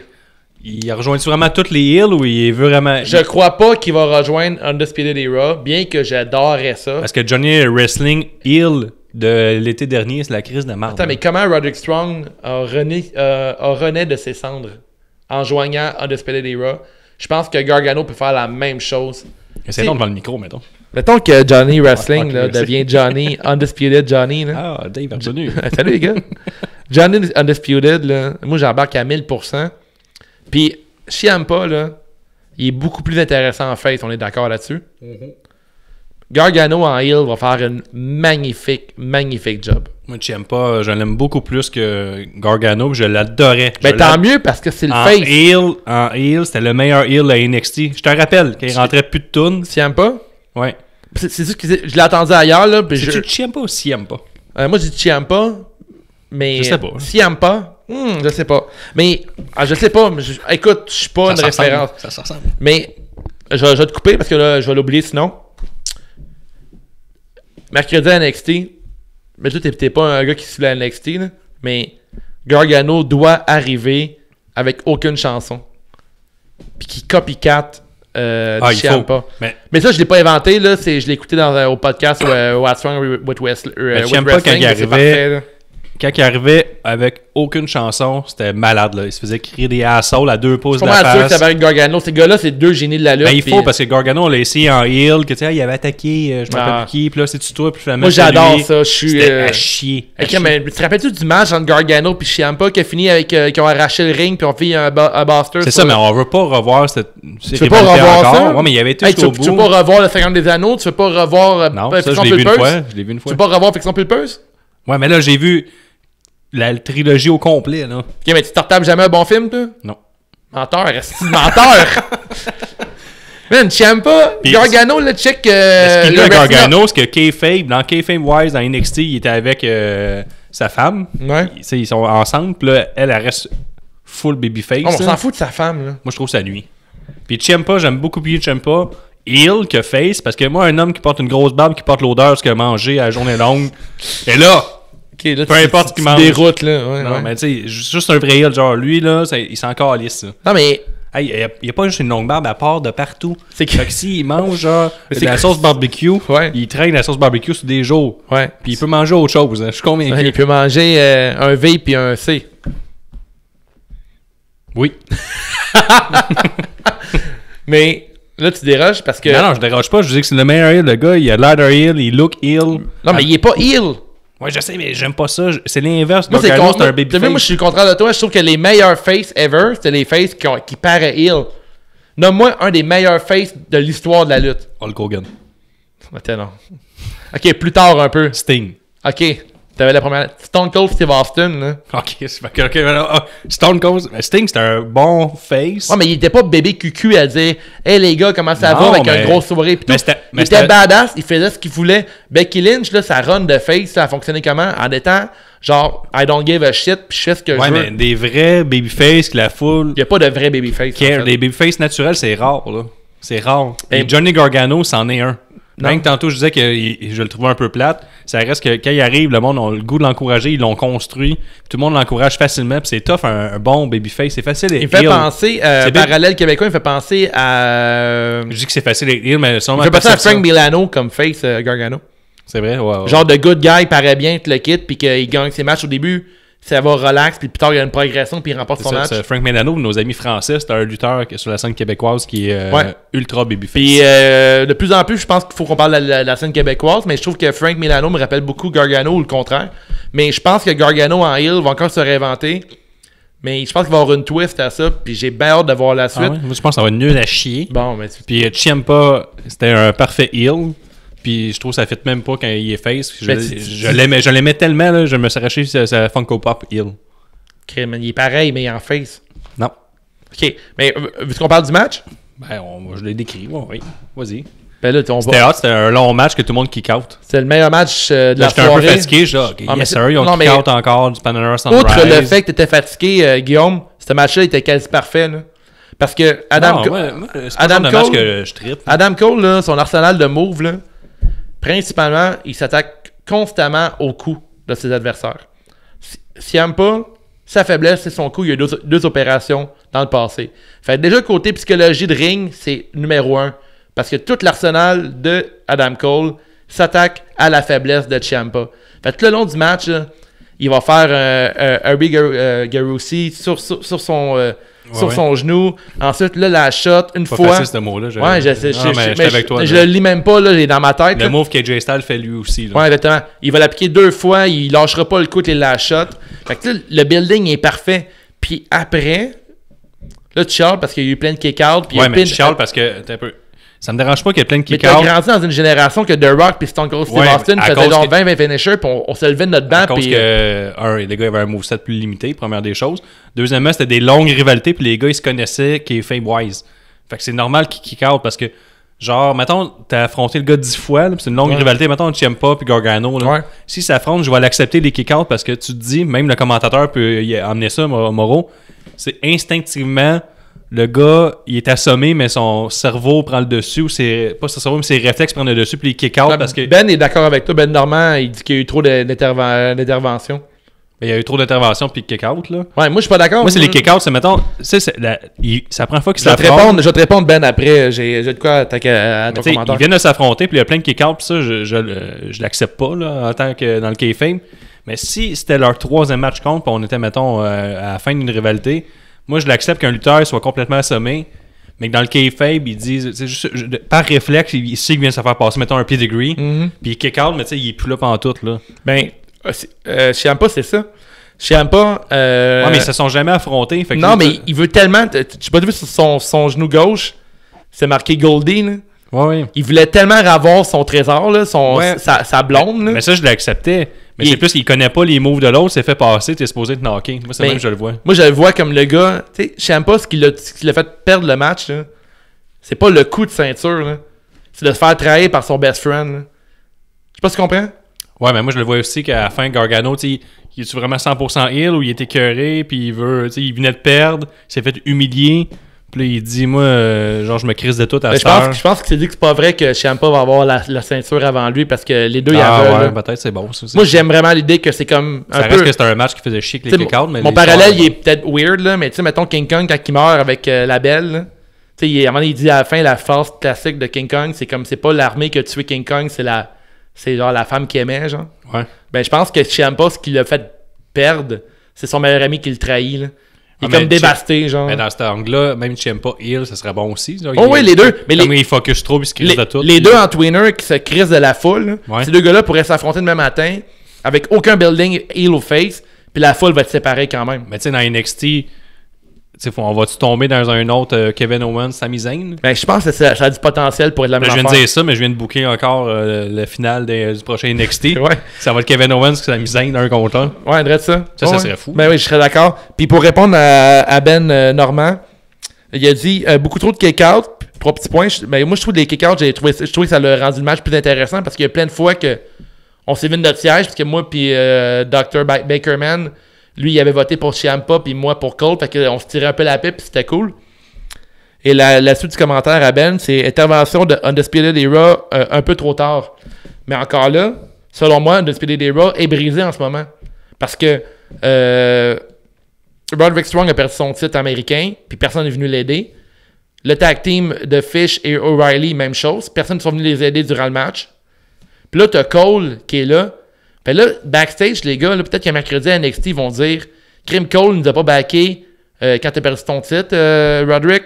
Puis personne n'est venu nous backer, nous autres, quand on était contre les Broserweight. On est supposé être un tag team, une faction qui s'aide, puis qui se back. Puis comment les 4 gars ont réussi à gagner l'or en se backant, puis en s'aidant. Puis là, il y a juste. Il back tout Cole, mais Cole back pas personne. Exactement. D'un côté, fallait pas qu'il se blesse avant son match pour. Lui, il peut dire mais je ne l'ai pas intervenir C'est parce ça que qui moi, m'est je suis arrivé. seul qui avait encore une ceinture. Mercredi, J'étais le seul qui avait encore une ceinture. Vous autres, vous avez tout perdu. Je Ouais. peux pas m'intervenir, me faire blesser et qu'on perde tout. Exactement. Les gars. J'ai fait ça pour vous autres. Là. Direct ça. Fait que mercredi, là. Et Balor arrive. Exactement. Mercredi à NXT, Cole, il explique ça. C'est John, il dit Crime, pourquoi t'es pas venu nous aider? Pourquoi t'as pas aidé Roderick Strong de 2 semaines? Pourquoi t'es pas venu nous aider pour le tag team à TakeOver? Puis là, Cole explique ça. Non, mais guys, il dit j'ai la ceinture principale, il faut que je la garde. Ouais, ça, je suis d'accord. Fait que imagine-tu le build-up? Imagine-tu, mettons, Roderick Strong ou Velveteen Dream qui dit à Strong, il dit pourquoi toi tu serais pas champion de Undisputed Era? Pourquoi toi t'aurais pas ta chance? Ça fait genre 4 ans que t'es genre dans NXT. Pourquoi t'aurais pas ton titre contre Adam Cole? Puis là, Roderick Strong qui dit à Fish et O'Reilly, il dit pensez-vous que j'ai ma chance contre Cole? Ok, toi tu verrais Adam Cole qui se fait trahir vraiment. Ben oui, parce que dans le Bullet Club, c'est ce qui est arrivé.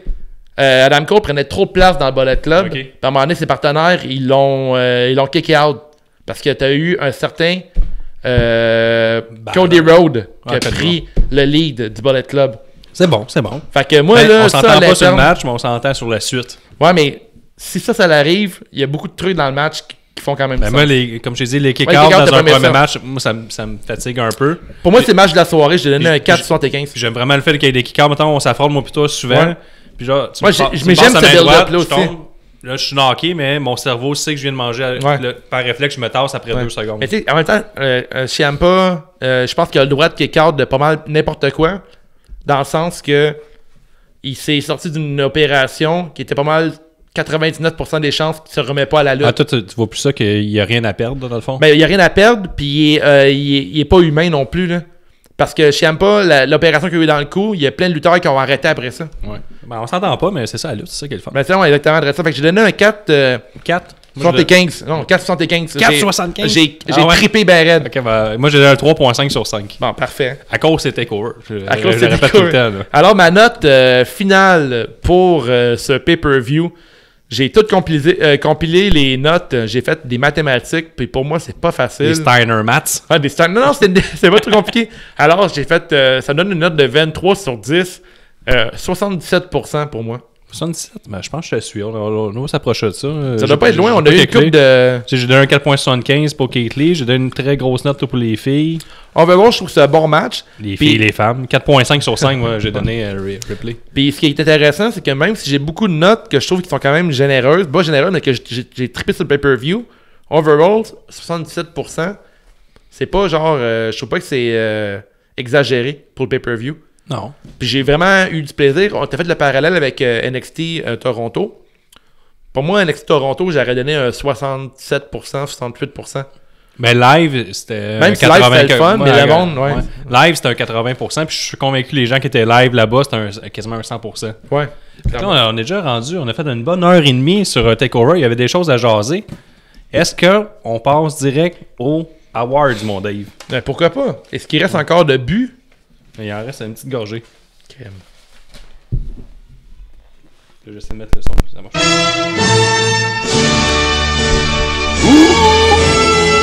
Yeah! Alors, mesdames et messieurs, les Patreons, Ben Normand, Tommy Bouchard, le Dr. Fun.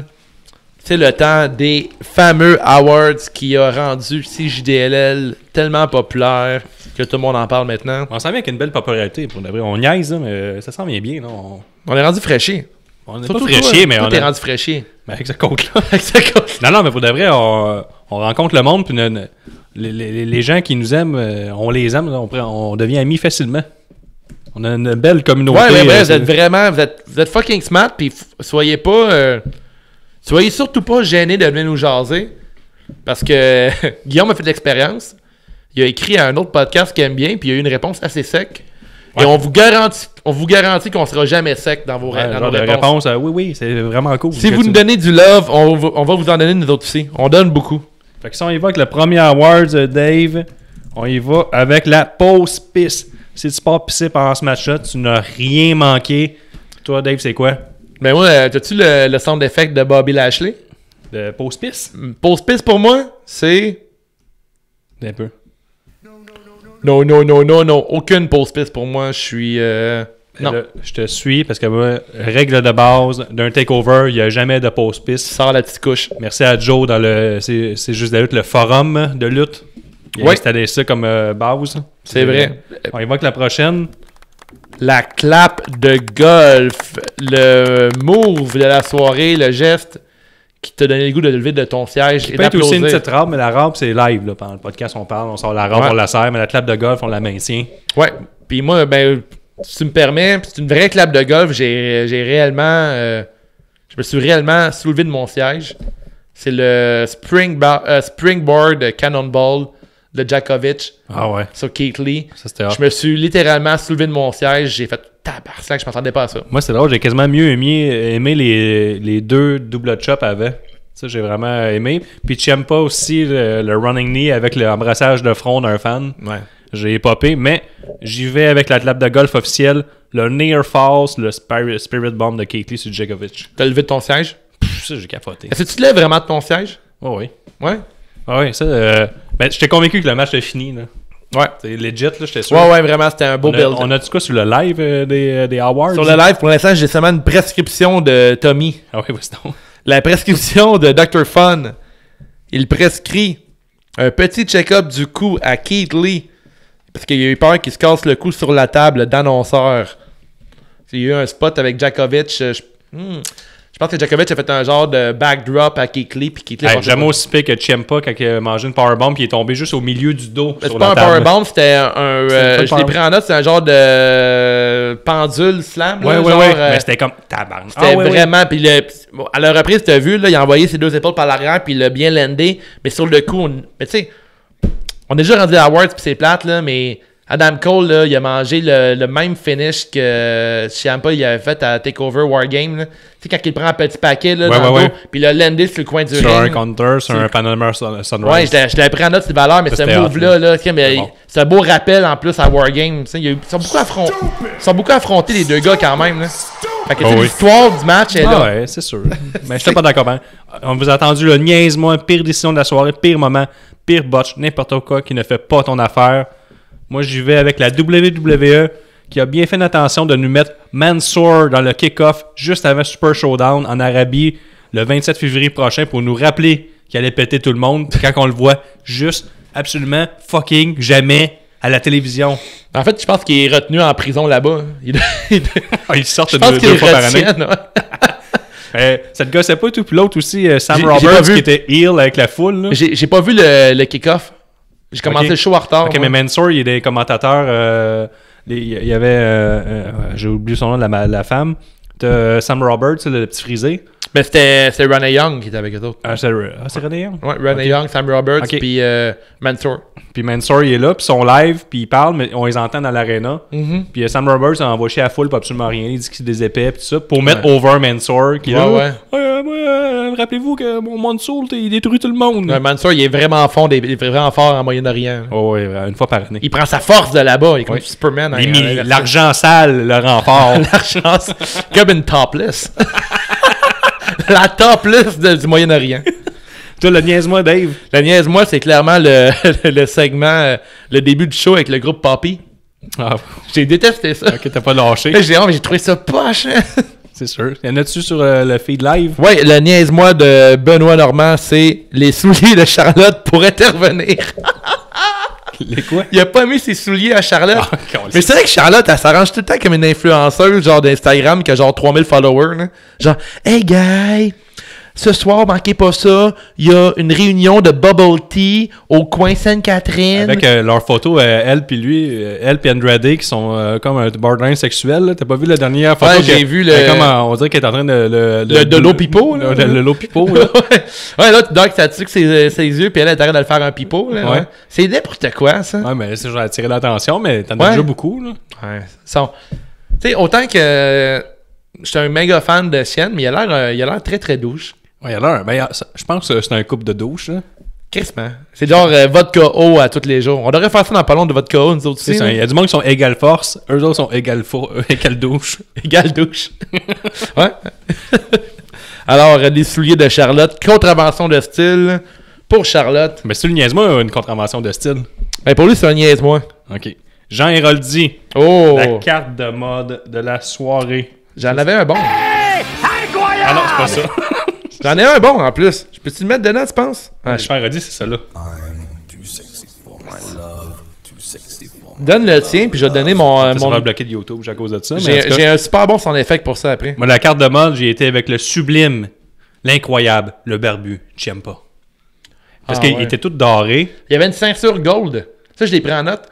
Même s'il n'y a pas la ceinture dorée de NXT, sa ceinture pour retenir ses pantalons était toute gold au complet. Moi, j'aimerais ça qu'il devienne fou, qu'il focus là-dessus. J'adorerais ça. C'est plate, ça fonctionne pas. Non, ça fonctionne pas partout. Caroline, j'avais un bon son pour ça. C'est Jean Héroldi qui parle. Dans le refaire. Vas-y donc. Non, ça marche pas. C'est professionnel et chic à la fois. C'est professionnel et chic à la fois. Fais-le jouer dans le micro. C'est professionnel et chic à la fois. C'est bon, hein? J'en ai un autre, mais... Avec une tenue parfaite. Une tenue parfaite. Refais-les, je l'aime celle-là. Avec une tenue parfaite. Une tenue parfaite, puis j'aime bien aussi... C'est professionnel et chic à la fois. Professionnel et chic à la fois. On va l'ajouter Il officiellement. y a quoi de plus lutte que être professionnel et chic à la fois? Puis toi, ta carte de mode, Dave, c'est quoi? Ma carte de mode va à... Dakota Kai et son t-shirt Team Kick sur la face de Les Tegan Nox. jeans, les jeans. Les jeans, genre, effilochés vers le haut, c'est cool. Mais son t-shirt, j'ai trouvé vraiment beau. Puis c'est un beau dessin. Je sais pas qui a dessiné ça, mais j'aimerais avoir le crédit. Parce que, Guillaume, quand on partage l'art, on doit donner les crédits. Oui, ça, c'est important, ça, les gens à la inclut maison. les memes, ça inclut les dessins, ça inclut les gifs, ça inclut les moments séquences. On en parle, là. Moi, On est en 2020. Je voulais faire un meme très original. Ouais. Puis il existait déjà. Fait qu'on l'a pas publié. Mais peu importe le meme, whatever qui sont partagés, c'est l'artiste qui parle, mais les memes, c'est de l'art et ça doit être crédité. Nous, on fait nos propres memes. C'est vrai. Fait qu'on a 0 like. Des fois, ils sont bons. On a eu une coupe. Ouais, mais il y en a une couple dernièrement que j'ai envoyé que... Ouais, Internet t'a remis à ta place. Internet m'ont mis dans une petite boîte puis m'ont crissé dans... Hop, c'est ça. Oh, qu'est-ce que j'entends? Hop. Est-ce que c'est une contravention? Contravention de style, le côte à Guillaume. Non, c'est pas vrai, ça. C'est plus 1000. Le monde va vouloir mettre des enchères, cette côte-là. Tegan Nox, qui est pas en jeans pendant un street match. Je le répète depuis tantôt, là, ça fait 1h30, là, mais... Le spectre de l'autisme. Insupportable, c'est insupportable. Ça te fait capoter, ça. J'avais le goût de changer de poste. Contravention de style pour Wave. Le vert fluo sur le gear à replay, j'ai pas compris. Ok, puis tu me traites d'autiste. Ouais. Le vert fluo. Elle avait genre des genres de patchs vert fluo et blanc, ça. Ah, puis elle avait genre un genre de maquillage vert dans la grande paupière intérieure. Ah ouais. Ben, cher qu'une MUA, là. Fait que, Ok.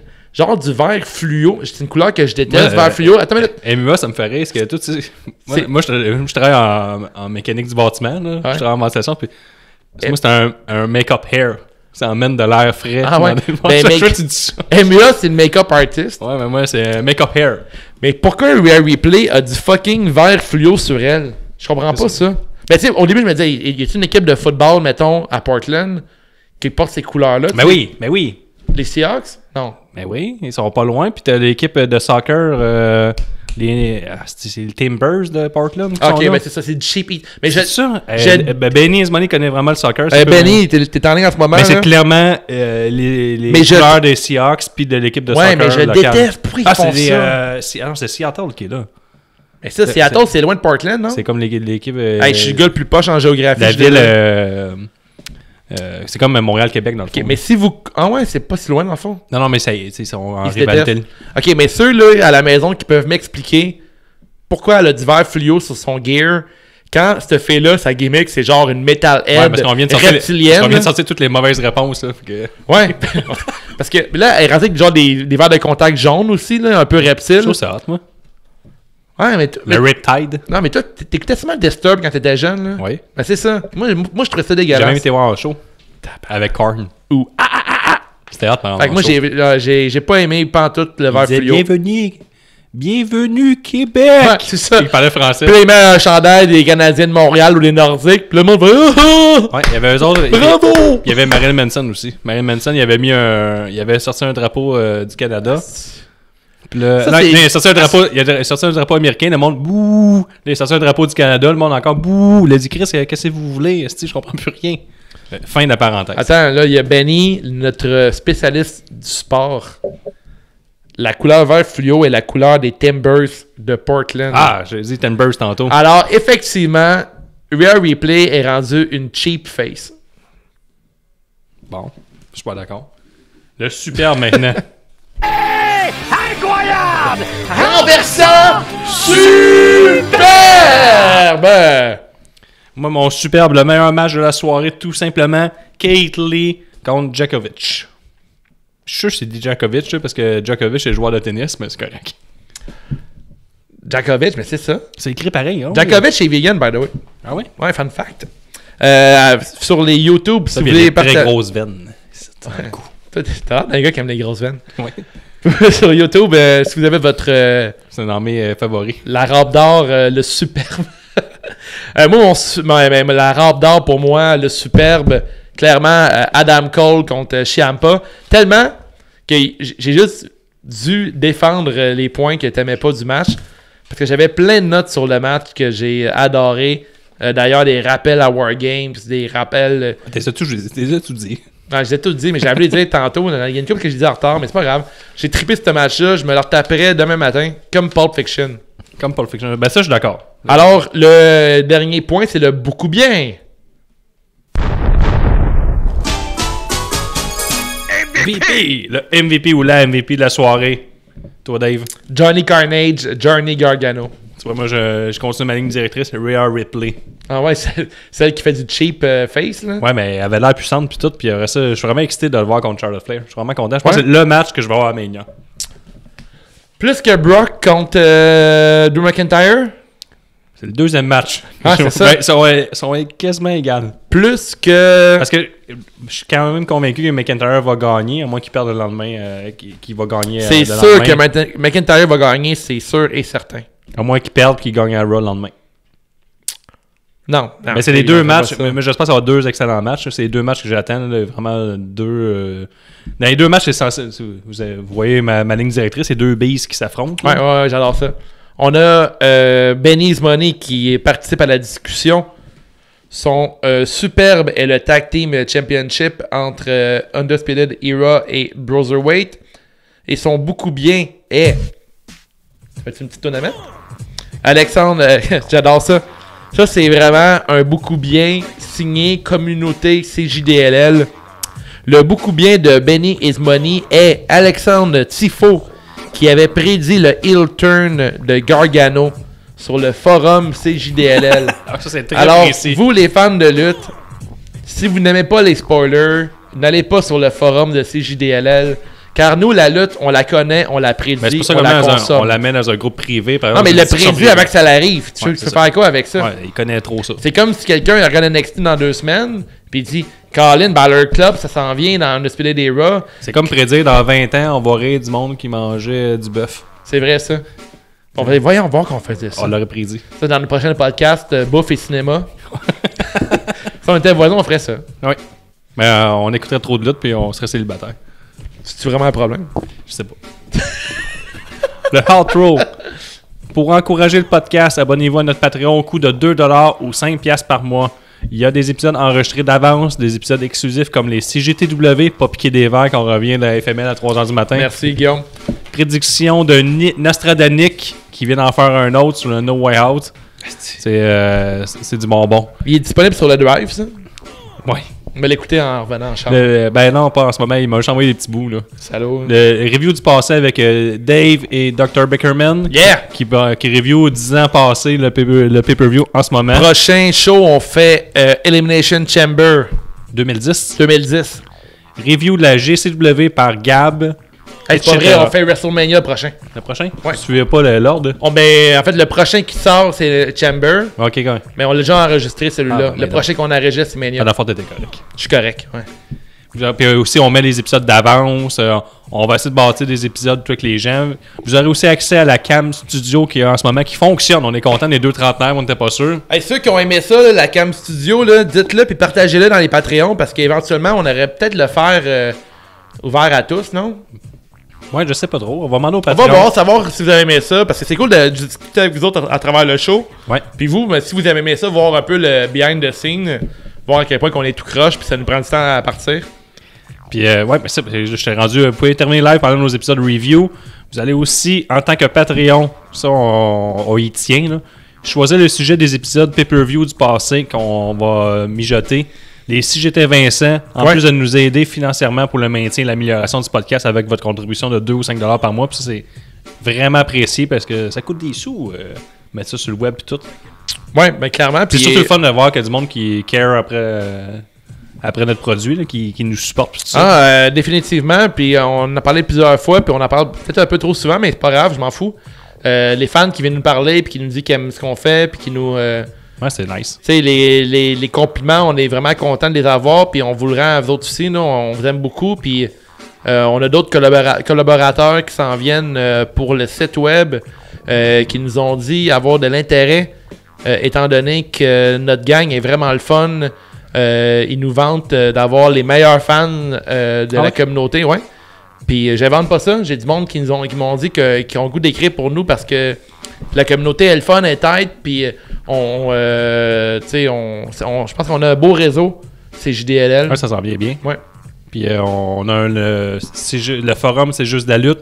Ou est-ce qu'on ne fait parler que de lutte? On ne fait pas d'auto-promo, même nous on le fait pas. Non, aujourd'hui, il y a quelqu'un qui a plugué le podcast, mais on voulait même pas le faire en fait. Là, il parlait c'était un nouveau pour le pool, puis tout ça, ouais. Savoir comment ça fonctionnait. Vous pouvez aussi acheter nos t-shirts et trucs via l'onglet boutique, c'est justdalutte.com ou à tous les shows live de la FML. Le prochain, le 4 avril, les trucs sont maintenant rendus 10$. Ouais, puis des rumeurs qui disent qu'on a un nouveau t-shirt pas piqué des verres qui s'en vient. Ouais, Guillaume Martien n'a pas l'envoyé tout de suite dans la production, mais j'ai un nouveau t-shirt que j'ai créé la semaine passée. Ouais, un petit coussin Rocky pour le regarder. T'es smart. Il est vraiment hot. Mais là, fallait pas en parler parce que là, présentement, on a d'autres t-shirts à vendre. On a en des parle pareil. trucs. Je m'en crisse, moi. T'as que tu un punk. Tu nous mets dans la marde. Les trucs sont 10$, les t-shirts sont rendus 20$. Si t'habites dans Montréal, tu me le dis. Je viens peut-être te le livrer. C'était dans Rosemont, là, je viens te le livrer à la porte. On jase ensemble avec un high five, peut-être une bière ou un joint. Pas d'ailleurs, je sais pas. C'est rendu légal déjà. Oui, on a le droit. Dr. Fun review aussi chaque Raw et SmackDown. Joe Gévry review chaque épisode de la All Elite Wrestling. Rock Vaillancourt review chaque... Ben lui, il parle de son expérience de fan live à la NXT car il est présent à pratiquement tous les shows NXT diffusés au Full Sail, qui reste pas loin de là. Et Benny's Money nous refait l'histoire complète d'un lutteur. Donc, merci à tous nos chroniqueurs. C'est vraiment ça la coche que vous écrivez. On a du contenu de haute qualité. Mettons, on se compare, c'est pas gênant. On compte sur vous pour parler et partager le podcast à vos amis et entourage. C'est cette manière qu'on va faire grossir l'univers CJDLL. Aussi, l'annonce qu'on parlait du début. Oui. La grosse annonce. Vas-y, l'annonce. Nous serons au Festipod le dimanche 22 mars à 11h pour y faire notre premier épisode live devant public. C'est gratuit. Avec contribution volontaire à l'entrée, je pense qu'il manque les organisateurs demandent une contribution volontaire de 5$, mais c'est volontaire, t'es pas obligé. T'es pas obligé. Cela se passe à l'adversaire pub ludique à Montréal au 4303 Sainte-Catherine-Est, dans l'arrondissement Hochelaga-Maisonneuve, à 1 km du stade olympique. Ça là, pointez-vous guys, parce que on a fait une réunion Skype à l'interne avec Gab et Nick. Puis on se prépare tout un épisode. On veut rocker la place. Je déteste cette expression-là, mais on veut le faire pareil. On veut ramasser tout. On a des projets. On veut que vous amenez des pancartes. On veut que vous amenez votre attitude CJDLL. Ce qui veut dire les inside, la rap, les pancartes, l'ambiance. On veut que ça a l'air d'un show de lutte pendant un podcast. Ça dure 45 minutes. Fait que tu t'enfiles un gourou, deux cafés. T'amènes ton énergie, puis tu nous donnes du bon pop, là. Tu nous donnes de l'énergie, puis on va prouver qu'il y a des podcasts de lutte. Il y en a des différents. À la limite du... Pas de drogue. Ben, tu peux... Du sativa, c'est correct, c'est supposé donner de l'énergie. Ouais, mais... tu vas voir la petite madame qui a des mèches mauves là, à SQDC, là, puis dis, je veux un bon trip, puis elle va te suggérer un sativa. Sinon, c'est ça, comme Dave dit, venez en grand nombre. Ouais, on veut de l'énergie. L'événement est créé. Donc, on répète, dimanche 22 mars à 11h. On a besoin de vous autres parce que c'est à 11h dans un bar. 11h du matin, un dimanche. Puis nous autres, on arrive avec notre banderole, puis on va essayer de donner un bon show. On a eu la réunion à l'interne, je pense qu'on a trouvé quelque chose. Donc, on l'a dit, ça va être un 316%. Ouais. On va faire participer le public, on va avoir des questions du public. On veut de l'énergie à fond, puis on veut... on veut prouver ce qu'on peut faire, puis on veut vous faire honneur à vous aussi, là, la communauté il y a CJDLL. des belles petites revues qui s'en viennent, ça va être bien le fun. Ouais. Donc, ça conclut l'épisode. Veux-tu dire salut au Patreon, toutes les nommer? Je l'ai pas sur moi, là. Mais je mets vos noms tout de suite après sur le générique. Ça, c'est promis à 100%. Puis, qu'est-ce que je pourrais vous dire? Mais je vous dis à la prochaine. On vous aime. On se voit la semaine prochaine. Ciao. Ciao, guys!